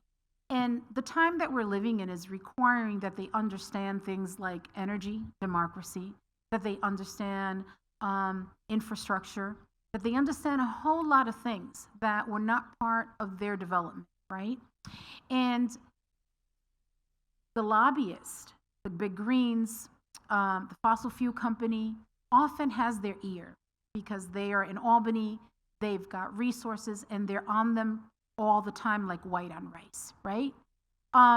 And so our elected officials have to know a little bit about everything. They are literally faced with having to know a little bit about everything and have limited capacity. So they need to start, in the interest of addressing climate justice, to develop a system of co-governance where you are the brain trust, where they are getting their marching orders from people in the community, but they're also getting briefed on text amendments, zoning, land use, all of the things that they need to know about decisions that they're making that are going to have an impact on their community. And they can't be compromising justice. We can't do that anymore because literally lives are on the line. So I think for the Bronx, the only thing that I would add, because we've created a model like this in Sunset Park, is this system of co-governance, so that when you have a big organization like NRDC or Sierra Club or 350 or Sunrise, right? All of the organizations that are literally using our narrative to advance their agenda without us, your elected official has to contact the Point, Nos Quedamos, YMPJ, the organizations that are doing and saying, what do you think about this? How should we be thinking about this? How does this impact the local community? Instead of deferring to white-led, brass tops, top-down organizations that are not based in our community, that have not been breathing the air of the South Bronx, that have not been living this life, they need to treat their local community as a brain trust. And those organizations that I mentioned, those are just a few I call people out when, but that's after having called them in, having had several conversations about how we build alignment in this moment. I just want you to know that. I don't just call people out. Those organizations that have resources and that have a lot of influence should be working in alignment with the grassroots in a way that centers racial justice and equity and allow those organizations and those community members to speak for themselves. And our elected officials have got to stop thinking of themselves as the decision makers and start thinking about themselves as part of a broader decision-making body that requires a system of co-governance. Because remember I said, what happens if the cavalry doesn't come? What happens if governance doesn't show up because of the disruption? How are we going to exercise leadership and governance locally? We need to start exercising that muscle right now. And it begins with a transformation of how governance operates. It has to be different. And it has to be different because we are facing things that we can only imagine. And so I offer that with a lot of love and deep appreciation for the brilliance that exists here. I don't have the answers about what happens in the Bronx because every community is different. I do a lot of work nationally, and I can tell you that Brooklyn is not West Virginia. It's not Appalachia. It's not Indian country. It's not Oregon. It's not Guam. It's not Detroit. It's not the Gulf South. That the decisions have to be local, hyper local, that they're based on the history of those people and the topography. Right now, one of the issues that we have been taking on is managed retreat, because people have been meeting to talk about managed retreat without us, and indigenous people have an opinion about what that means for them. And people like the Geechee people out in the Carolinas and Savannah have an opinion about that too. So, and they have solutions. And we saw what happened with Katrina when they pushed people out. What did they do? They pushed Black people who were part of the history of New Orleans and the Gulf South out. They moved them to Houston, right? Where they were then hit again by Hurricane Andrew and a bunch of other hurricanes, and then invested an enormous amount of resources and environmental amenities for the pioneers that have moved into New Orleans and have a new way of identifying what New Orleans culture is. That's disaster capital. And you're seeing it in Puerto Rico, where everything is being privatized, where literally people are coming and speculating, buying up the land, and treating Puerto Ricans like second-class citizens, as well, always have been, right, in Puerto Rico. but it is really in your face right now in Puerto Rico, where entire towns are being taken over by folks who know they can, right? That happens when there's a disaster. Unless you create a system of co-governance where we are accountable to each other and we are able to bring in solutions collectively, it is different than what we're used to. And to tell you that I have the answers would be arrogant of me, because we are inventing this stuff as we go along. We've never experienced anything like this. When we decided that we were going to do community-owned solar, it was an idea. We didn't know. We didn't know how to do it. And we started pulling in people who could answer our questions, who could help us co-create this thing that is going to be launched in Sunset Park soon, the first community-owned solar initiative in New York.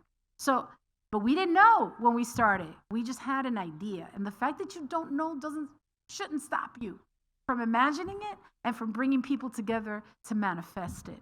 So I have to answer that way, because I can't say to folks in the Bronx, well, what you need is food, what you need is this. It's not my place to tell you that. You know what you need. But the one thing that I can tell you from being outside is that politics in the Bronx can be pretty grimy. We watch it and we're like, oh my God, oh no. The other thing that I'd like to say is that you need to work really hard to get the kind of funding that doesn't have shackles on it, so that when you disagree with an elected official, they don't pull the rug from under you to show you who has the power.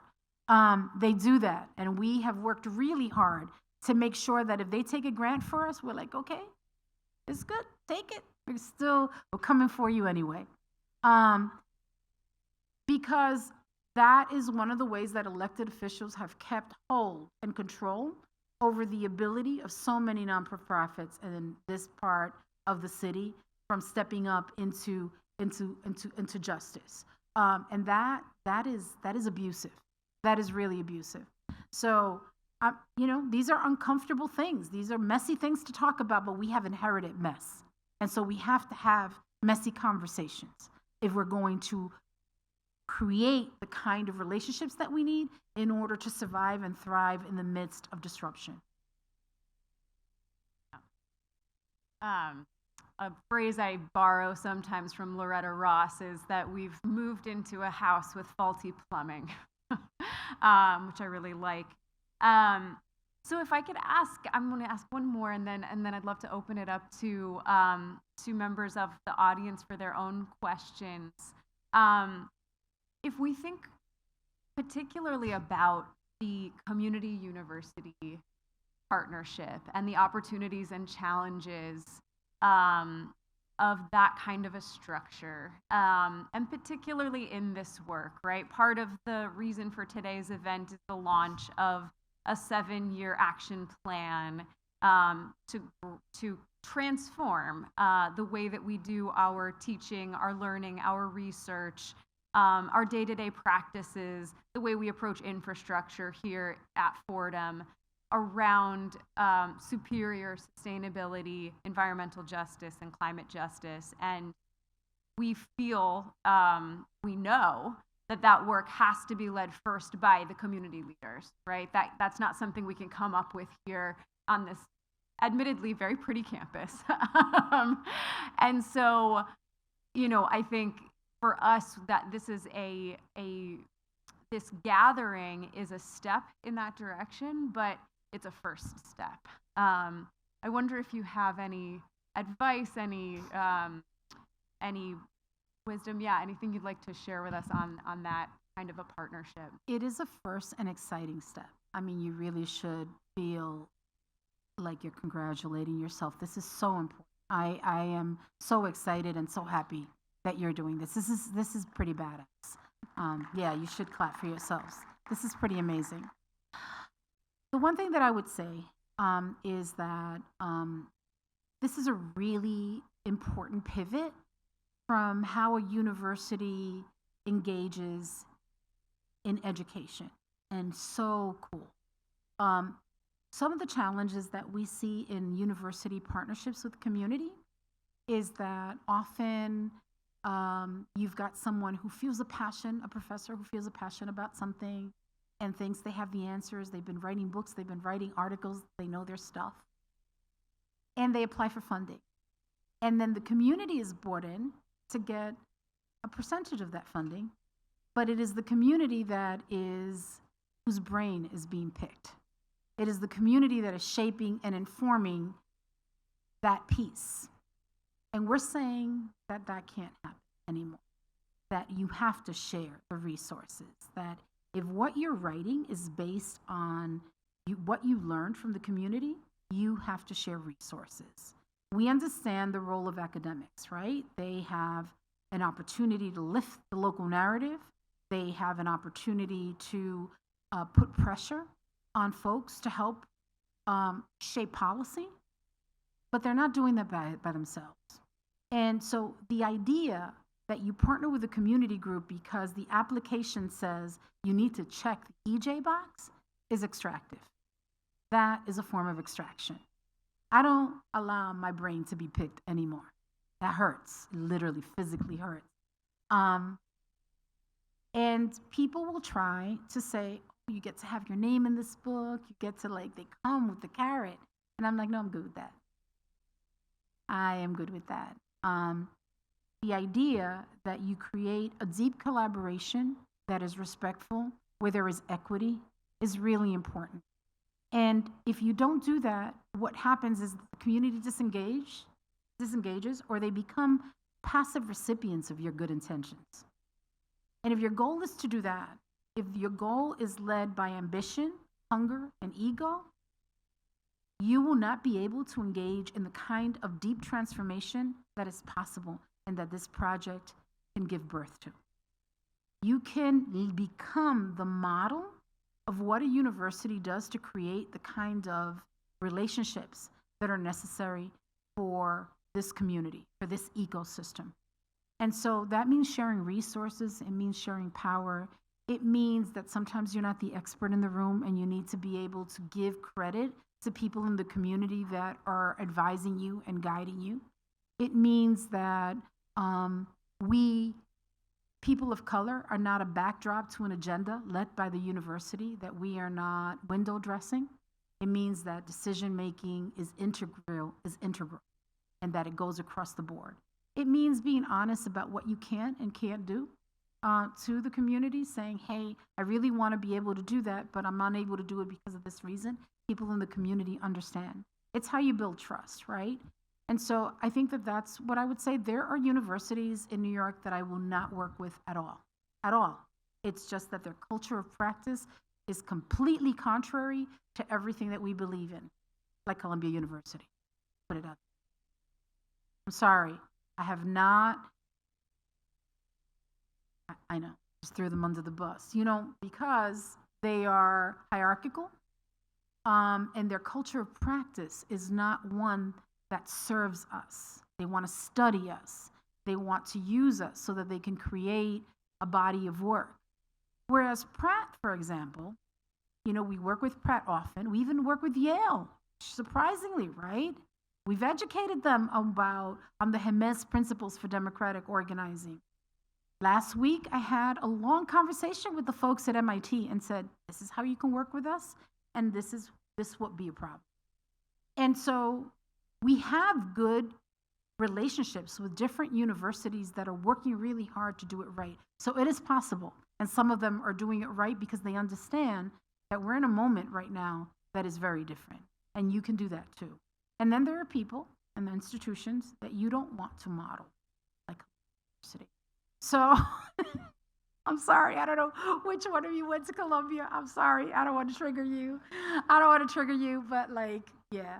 So I want to explain to you and share with you that there are schools that are working really hard to develop the kind of relationship that is important. And where there's a divide is when it comes to resources and when it comes to decision making. Those two things are going to be integral. How you build around the Jimenez principles for democratic organizing, how you bake that into the DNA of your process is going to determine whether or not you become an example of how it's done. So that's all. I don't think it's. Every institution has a long history, and undoing practices that you've learned is not easy. I know that. And some of it didn't come from a bad place. Some of it just came from, this is the way that I was trained, this is all that I know. And it's hard to undo that, right? It's kind of like unlearning patriarchy. You have to. So you have to, yeah. Right. I would love to invite a few folks to ask some questions at this time, if we have anybody in the audience. Great. We've got 2 mics, one on either side. Hey, yeah, thank you. It's not a question. I want to just say first that Is that Dr. Drum? Because you don't know I have my glasses on. I can't see you. Yeah, it's me. So I want to say, honestly, I want to say thank you.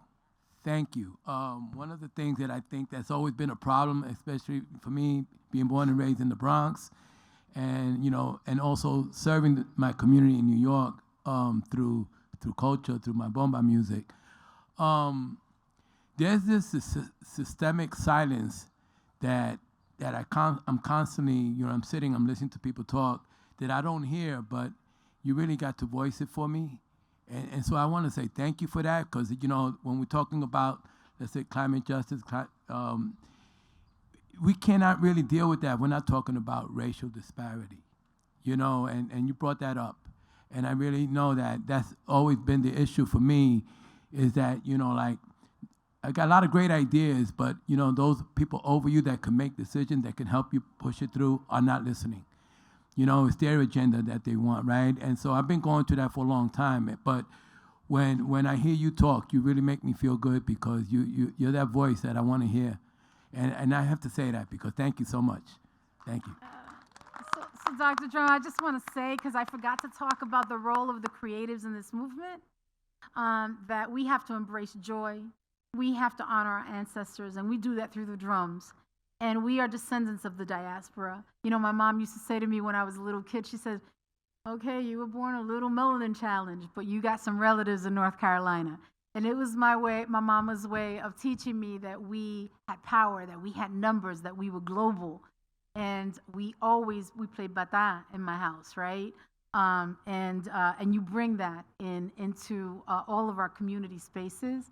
And I think that people sometimes separate the arts, and they try to focus on policy, on infrastructure, on science, on engineering, and they forget that the way you build community and the way that you build popular education, the way that you bring people together, the way that you take something and make it so that people can feel it in themselves, is through the arts. And we don't do anything in the climate justice movement without centering the arts, culture and the arts. So gracias, corazón. Gracias. Hi, I want to echo that thank you. Thank you so much. You're inspiring and powerful, and give us urgency and a call to act. So thank you. I'm a professor of neuroscience here at Fordham, and I have to say, I wasn't going to come today. I moved my class. I have my TA teaching my lab today because I really wanted to come, and there's a reason for that, because my head is spinning right now, honestly. And I feel like part of that is because I'm at a moment at Fordham where Cecil is giving me all of these crazy ideas that I never thought about before. And I'm finding my power. As you know, as a person of color, many times we feel like we don't have the power and we fail to use our power. And I'm finding my power and trying to figure out how to best use it for this intergenerational partnership with our students here at Fordham, but also with our community. And you talked a lot about sharing power. And that's one of the things that I struggle with, because like I said, many times I know me, my people, my family, we all fail to acknowledge that we do have power. And when we go to these community centers and when we go to the organizations, many of the people need to have their power extracted so they can realize they can have a voice, they can have a say. So what would be your advice to us as we start to think, dream about a future where we are active participants in creating these relationships? What is like an approach for us to be able to extract that from people who are not used to having power? I think I'd say two things. One, you're a woman of color who teaches neuroscience and you think you don't have power? Sis. I have a lot of power, but the power to use it in the community is just starting to come out. So a few things. As someone who has a lot of neurological problems and a lot of health issues, I'm saying this seriously.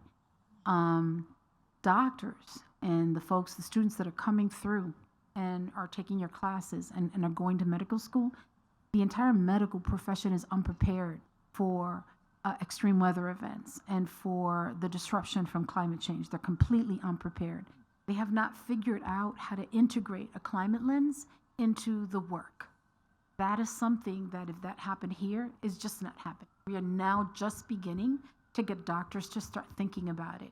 I think COVID was one of those moments where people realized that those folks, those first responders, were dealing with a lot of the challenges themselves and they couldn't hold it. But climate change is something really different.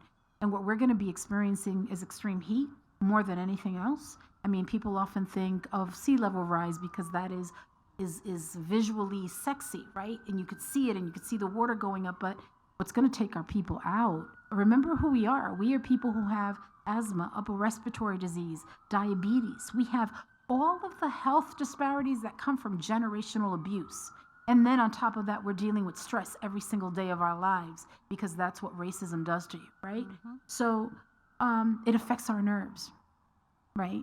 So there is a place for you to use your discipline and your expertise to advance an understanding of how our students can engage in a way that's different. I think the other question was, how do we get people to know their power? Well, I think for us, we begin by people knowing their history. Because if you are a descendant of any of those things, then you had ancestors who survived genocide, who survived extraction, who survived every kind of abuse that you can imagine. And they survived and they fought and they made it possible for us to be here, which means that we come from power, that they walked in their power, and that they imagined us into existence. And so for us to walk away from that is to dishonor the sacrifice and to dishonor everything that they went through. So teaching history is tremendously important, right? And I think that we don't know it. At Uprose, we had, we build leadership. And our young people, we hold a Climate Justice Youth Summit. And everyone has a story. And difference is really important. And celebrating difference is important.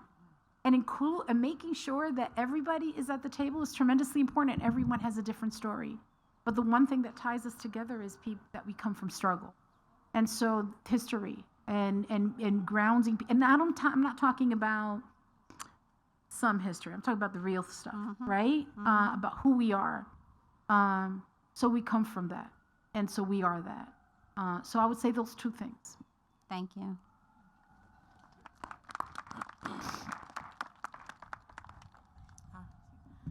Hello, good day. My name is Anita Hanville. I'm co-chair at Seton Falls Preservation Coalition up at 233rd in Baychester. I'm a mom of 5 and a grandmother to 2. So coming here is more of a spiritual thing for me. I'm here because my spirit moved me to be here. And with everything that's going on, I wanted everyone to know that we all have a chance to make a change today, right this very second. Everything that you say is correct, but at the same time, we have to look at it from a spiritual perspective. We can't just look and say Gaia is here and she's doing what she does. She is, but we are all Gaia. We are all Mother Earth. We all have a job to do, our purpose. That's why we're all here. We're all rooted in causes that has to bring us all together. Community is the thing, but the thing is we have to all come together spiritually. Spiritually, we have to make an alliance.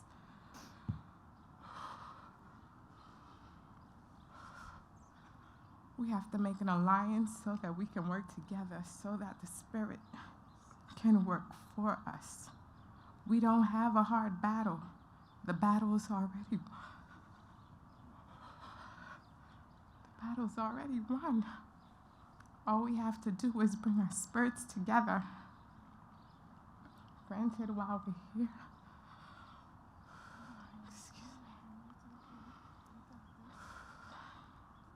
give me grace and peace. Would you like me to respond? And mercy. Would you like me to respond? I just have to say something first. Can you speak a little louder? I just have to say something first because everyone is speaking, but me at Seton Falls, I'm actually I want a program. I'm looking to start a program that'll benefit us at our core, sovereign beings. Sovereign beings will be geared towards our people, spirituality, humanity, nature, actually climate change in the worst way and the best way possible. Because if we look at climate change from a more personal perspective, we can actually gain the knowledge in which we need, whether it's looking at the children to replicate, whether it's looking at our neighbors to replicate. Everything outside of us, we're supposed to replicate so that nature can be at peace and at balance. So today for me is just reaffirming, and I appreciate all you beautiful souls that got up and spoke your truth, because that's what it is, our truth. And the more we speak our truth and define what our real purpose is here, while Gaia is still, look, afloat in a mist. If we sit here and define ourselves as who we are and stand up one by one, we don't gotta make no ripple of noise, because the ripple of noise will be our spirit singing. And that's all it'll be, is our spirit. Together, community, oneness. But more important, I want to know how can I get the help to replicate that up at Wakefield, up where we are, so we can be accounted for, so we can make the noise in which we need. And you have a lot of answers, so I'm here to ask you personally. So there are a lot of resources and a lot of organizations that are grounded in the traditions and the principles that you just shared with us. You know, I grew up in Ifa, and my mom, before she passed, told me that Ochun was upset because the fresh waters were going to disappear, and Yemaya was upset. And because the oceans are so contaminated, they're so dirty. I will tell you that I grew up in Ifa, and Ifa is no different than the belief systems that exist throughout the global south. Elegua is Kokopelli in Indian country. We all believe in the same things. People of the global south, the global majority, are rooted in traditions, spiritual traditions that honor the mother. And so the climate justice movement is grounded in those traditions. We have always honored the mother, and we are not the ones responsible for the fact that we are in this situation right now, but we have been called to heal and to repair the damage that is being done. And so I want to say that what you're sharing is what we believe throughout the entire global south. And when I come to these things to talk, it is really difficult sometimes because I have notes. I have my iPad here. I have notes.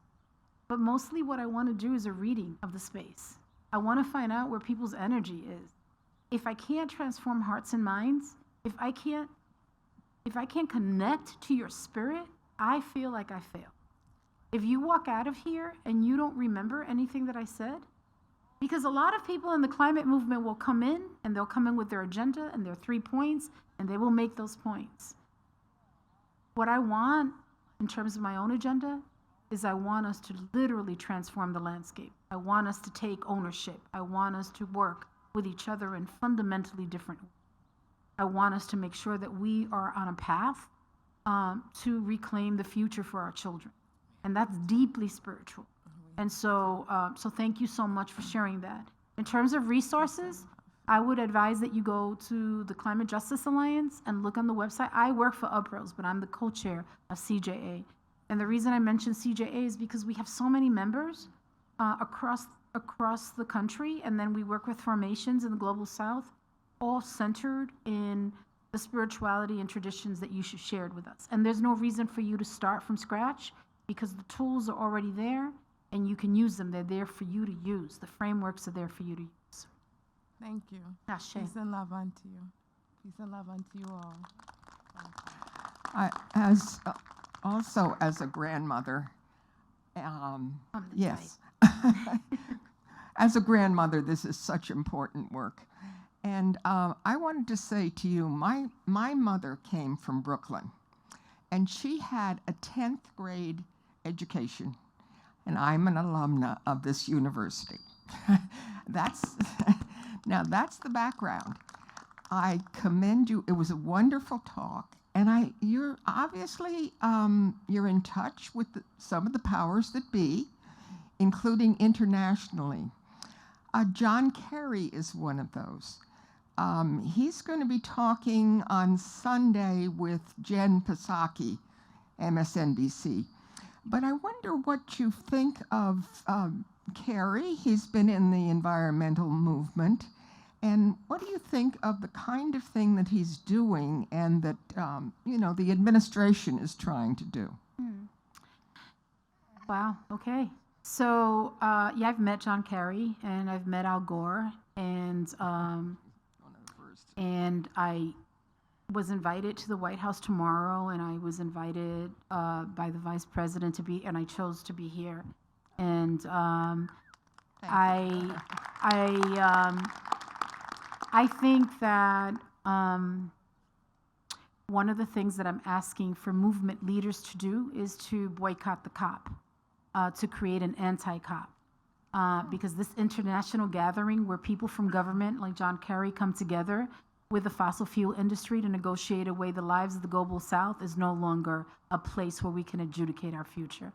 And I know that this year it's going to be in Abu Dhabi, and I am working really hard to make sure that we pull out all of the global south and that all the resources and all the attention is invested here. Last year, I wanted it to be Mississippi. I wanted all the attention to be in Mississippi, and people went to Egypt anyway. Because Kerry and Gore and those folks care about climate, but they also are peddling false solutions, and they're, peddling tech, geoengineering, and they don't have a relationship with the people that are impacted.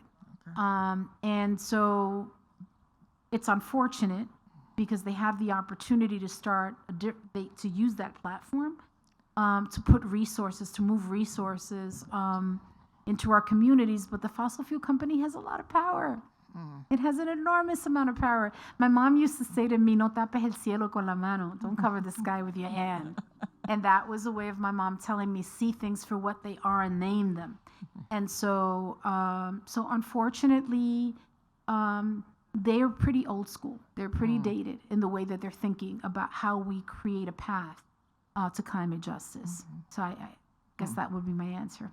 Thank you. Pachamama Alliance is one of those Native peoples. Pachamama, yeah, they're amazing. I know, are you talking about the folks or you're talking about the Pan-African Climate Justice Alliance?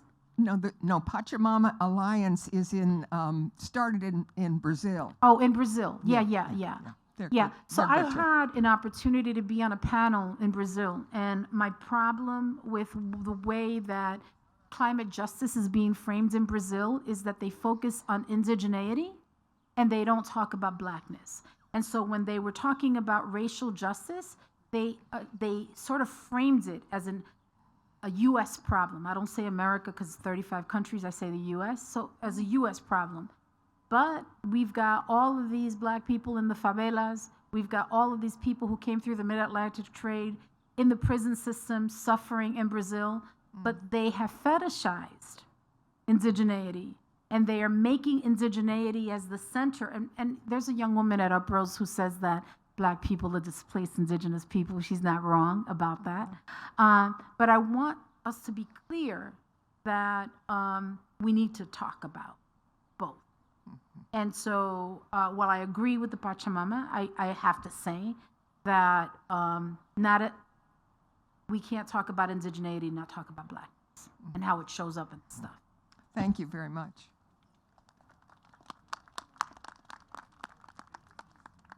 And thank you for stepping up, because I know it's a struggle.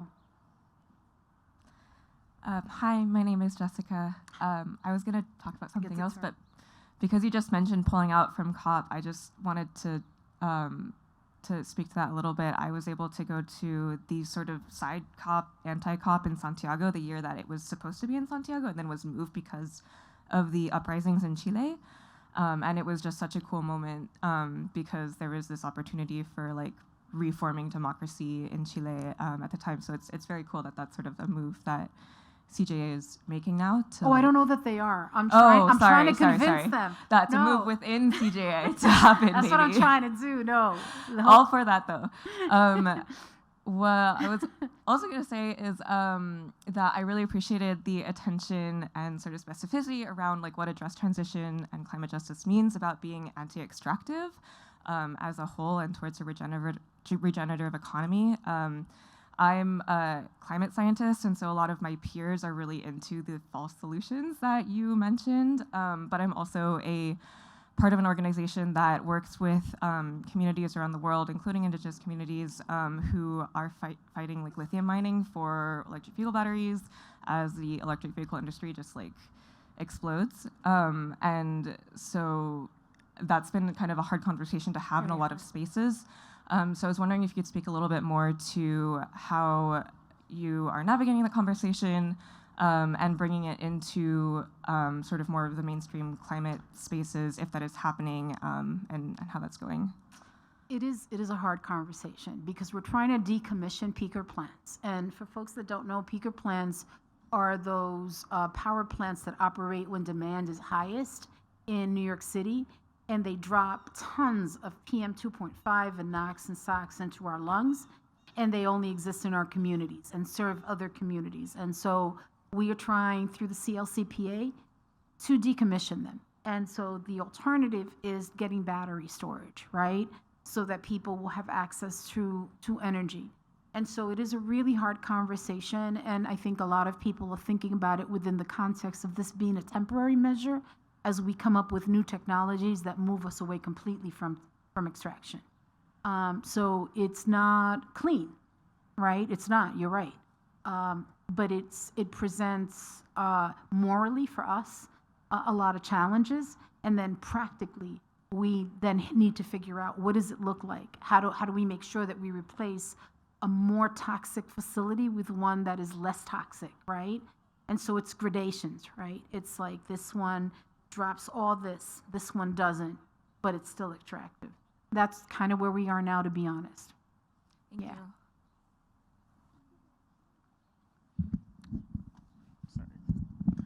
Hi, I'm Ryan. I'm a student here at Fordham. I am part of Sunrise Movement here in New York City, and I'm also doing a lot of Fordham Student Advocacy Fellowship here at Fordham. And you talked a lot about community engagement and co-governance.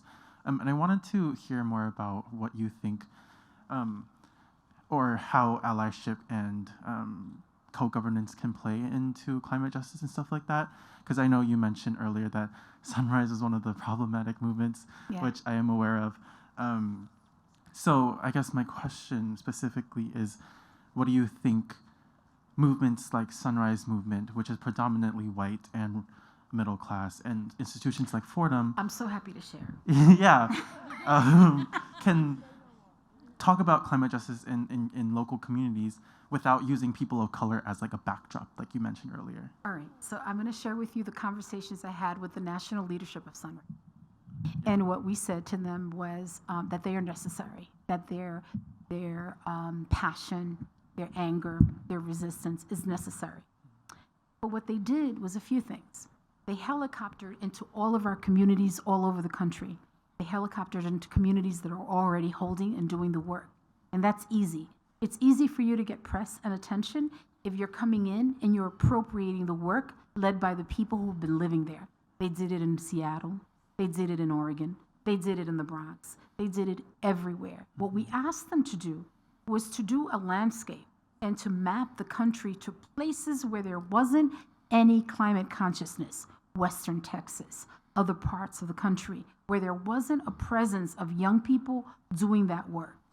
And to follow the Hermes principles for democratic organizing, we explained to them that young white kids who had not learned about how to be anti-racist at home or in school needed to be trained and needed to be part of an orientation that would make them pro-Black and would make them good allies. And if they didn't do that, they would be replicating the same things that they criticized of the generation before them. And that we didn't want missionaries, we didn't want saviors, we wanted allies. And so we provided them with a template on how to do it because we didn't want to throw the baby out with the bathwater, no pun intended, right? And because they wanted press and they wanted shine and they wanted to move in a competitive, capitalist way quickly, they literally helicoptered into our communities to duplicate our work, to extract our base, and to make it harder with an agenda that was not born locally, but they had the opportunity to do it differently. And we said, if you continue to do this, and they were bringing in young people of color, the young people of color are going to call you out. They're going to resist. And of course that happened in a really public way, because that was bound to happen. It was a missed opportunity.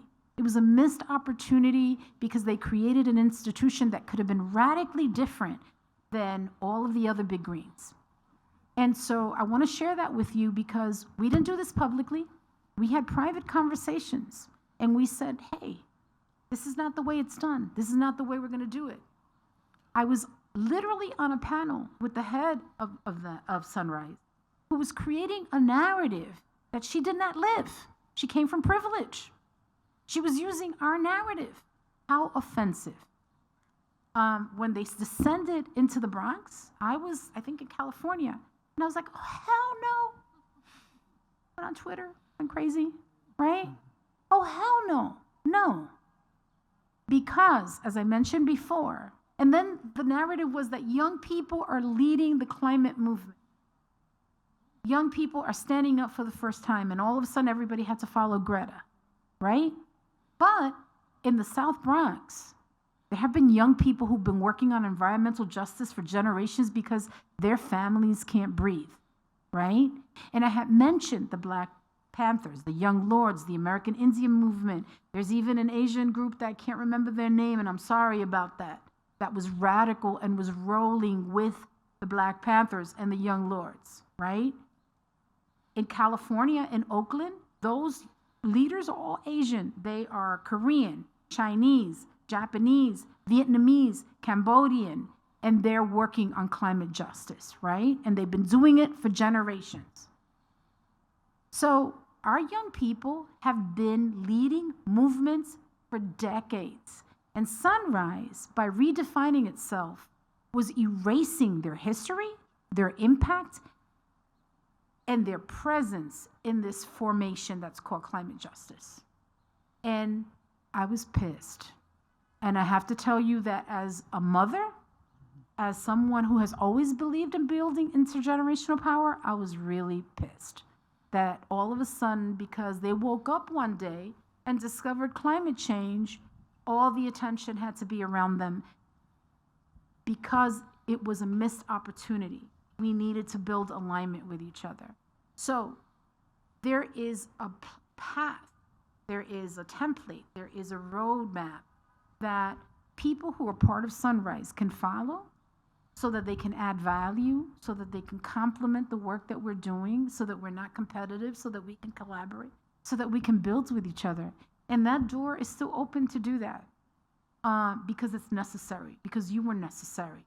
because sunrise is necessary, but they can't come in the way that their parents and their grandparents came into this work. You know, it's not a thing because they just said it, right? It's kind of like discovering us, right? And they need to do some land map, some mapping to see who's doing what. So if you're going to come into my neighborhood and I'm doing this work and I've been holding it now for 25 years, and you just showed up and you're going to what? Hold a workshop or a forum on things that we lead on?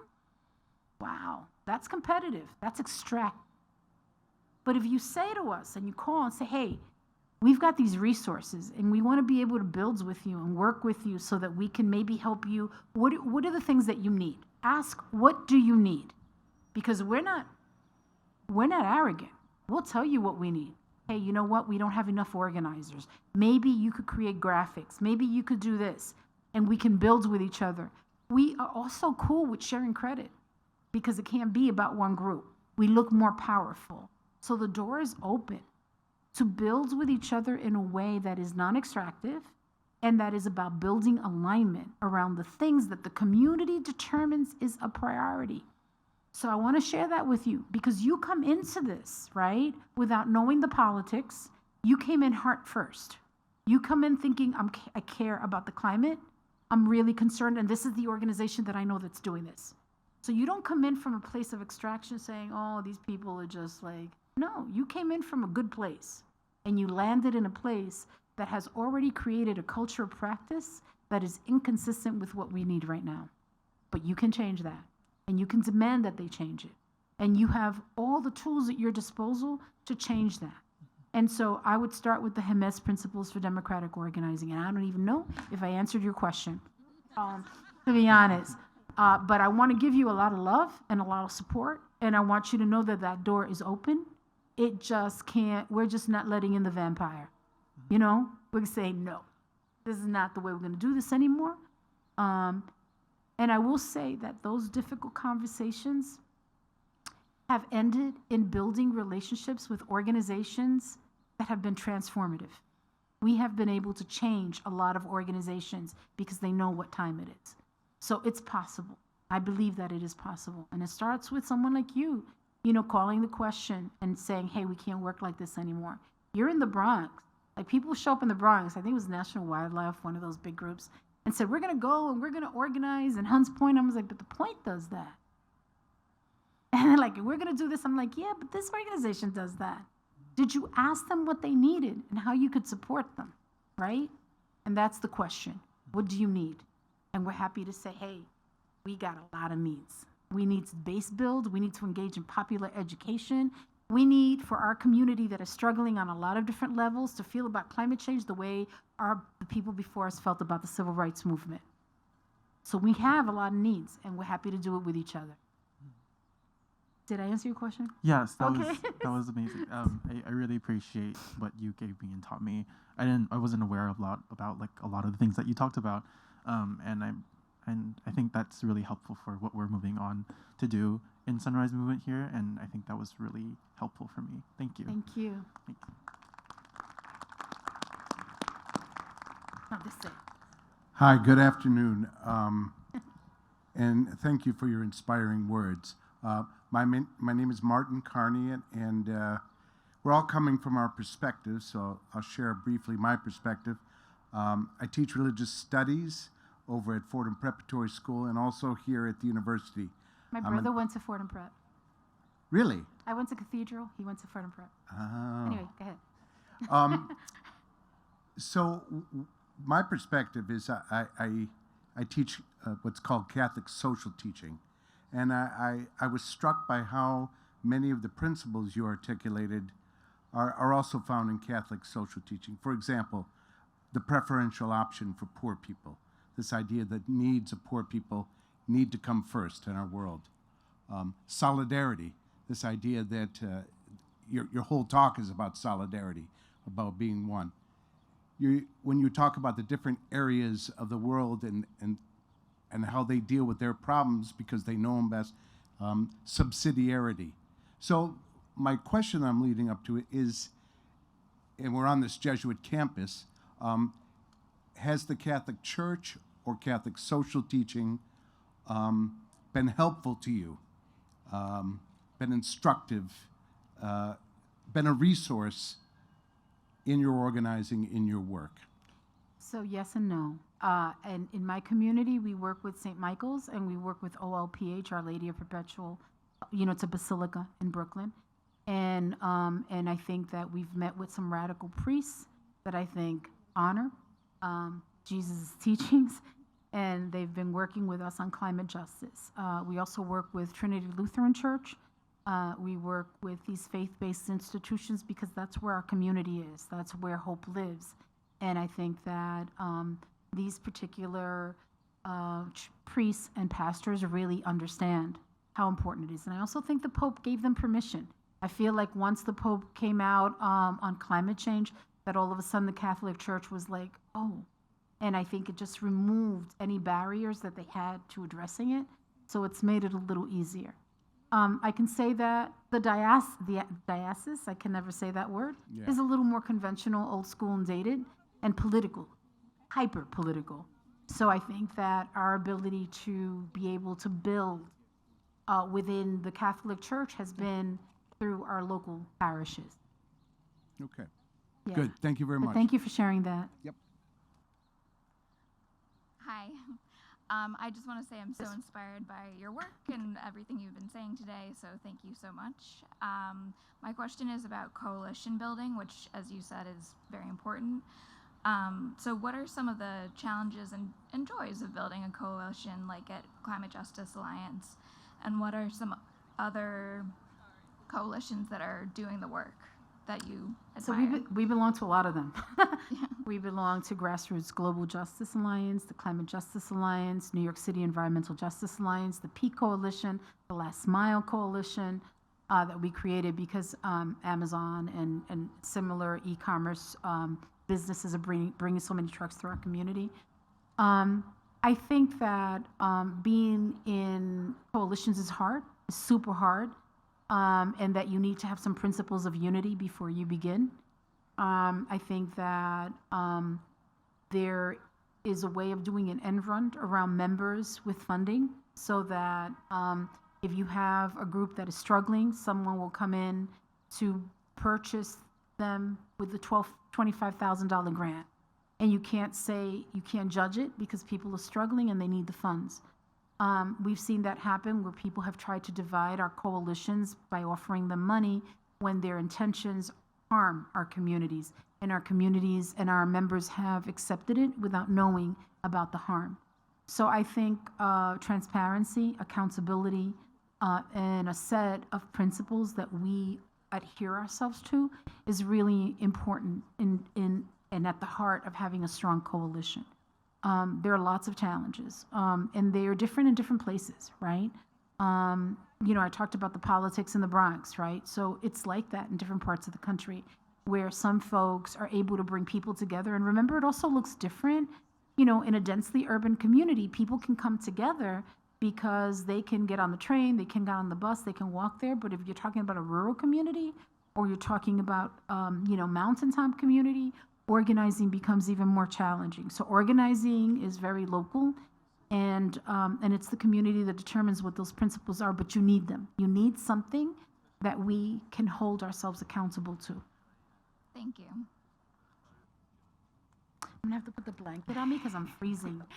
Yes, folks, we are running quite low on time, so maybe we can just squeeze in one more question. Maybe turn over here, if that's okay. My name is Edward. My name is Jeremiah. My name is Dominic. Yeah, and we're basically part of the Food Justice Club here in the Bronx. And my question was, when you say you're not willing to like work with some educational institutions because like they're not aligned with the things you represent. Like, what would you say are some examples of like the contrasting implementations and ideas like they try to put in certain communities that make you not want to work with them? For example, when you said Colombia. Yeah, I did mention Colombia a bunch of times.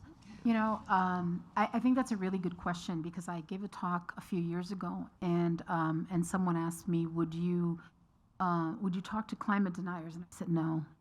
There are people who will talk to them, but they slow us down. They get in the way, and there's no way that we can change their minds about these things. And I don't have that kind of time. There's no time. So there are different folks that are willing to talk to different people. For example, there are people who do education on anti-racism and white supremacy, and I won't do it. I think that it's the responsibility for white folks to call the people in and to educate each other about how to be anti-racist, right? Who I wouldn't work with are businesses or universities or institutions that are extractive, that exploit our communities. I won't work with them. People talk often about the nonprofit industrial complex as if all of our organizations are the same and part of that corporate culture, and they're not. Grassroots, frontline organizations are not.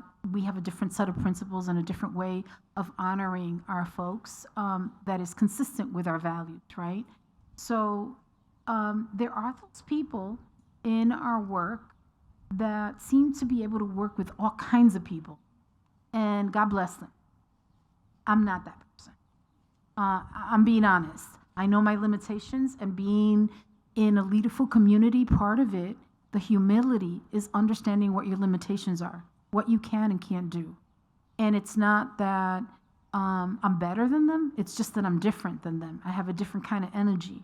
And so, and also my mentor, my mentor is Malta Moreno Vega. I met her when I was very, very young. And Malta told me, find your tribe, find the people who think like you, and build from there. So if you are the kind of person that has the spirit, that has the patience to be able to work with people who come from a very different place and builds with them, you can do that. I'm not that person. So I just don't want you to think that my response applies to everyone, because it doesn't. For example, I can't be in a room with a white supremacist. The conversation ends. It just ends. It's over. I can't give a moment of my time, of my spirit, of my limited time in this planet to them. It's my decision. And the older I get, the more intolerant I get to that, because I think people had an opportunity to learn, to transform, to Google something.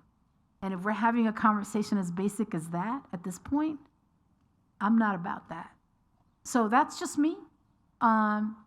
But if you're on campus and you're working with students, I just don't want them to take my life or my energy away from me, because I'm here as a climate warrior to fight for the future, for your future, and I can't let them slow me down. But there are people who are engaged, and they're doing it in a way that seems to be having really great outcomes, and that's a cool thing. So I just want to share that with you, because it's not personalities. I work with people I don't like all the time, because it's in the interest of justice. It's really about core values, honoring process, and honoring the needs of our communities that have endured so much for so long and are now literally in harm's way. Thank you. I'm tired. My friends, I'm so sorry if we did not make it to your question. I hope you will stick around after this. We will have a reception afterward, and we'll be able to have more conversation and get into some of the issues we didn't get to touch on. But for now, can I ask everyone to give a huge round of applause and thanks and gratitude to the wisdom of our keynote speaker today, Elizabeth Jean-Pierre, a Fordham alum who is back home with us to help us lead the way toward climate justice and to building community solutions. I can't tell you how grateful I am to have been able to spend this time with you. Thank you. And those questions, oh my God, those questions. I don't know where some of them came from, but they were so on point. All of them. Gracias de corazón. Moldupé. Ashe. Gracias. Thank you. I'm not on. Elizabeth Jean-Pierre, everyone. Wow. I could just listen all day long, as we have. I mean, we've come full circle, right? From the cold to the warmth, back to the cold. Was that amazing or what? Let's give her a really loud round of applause for answering so deeply.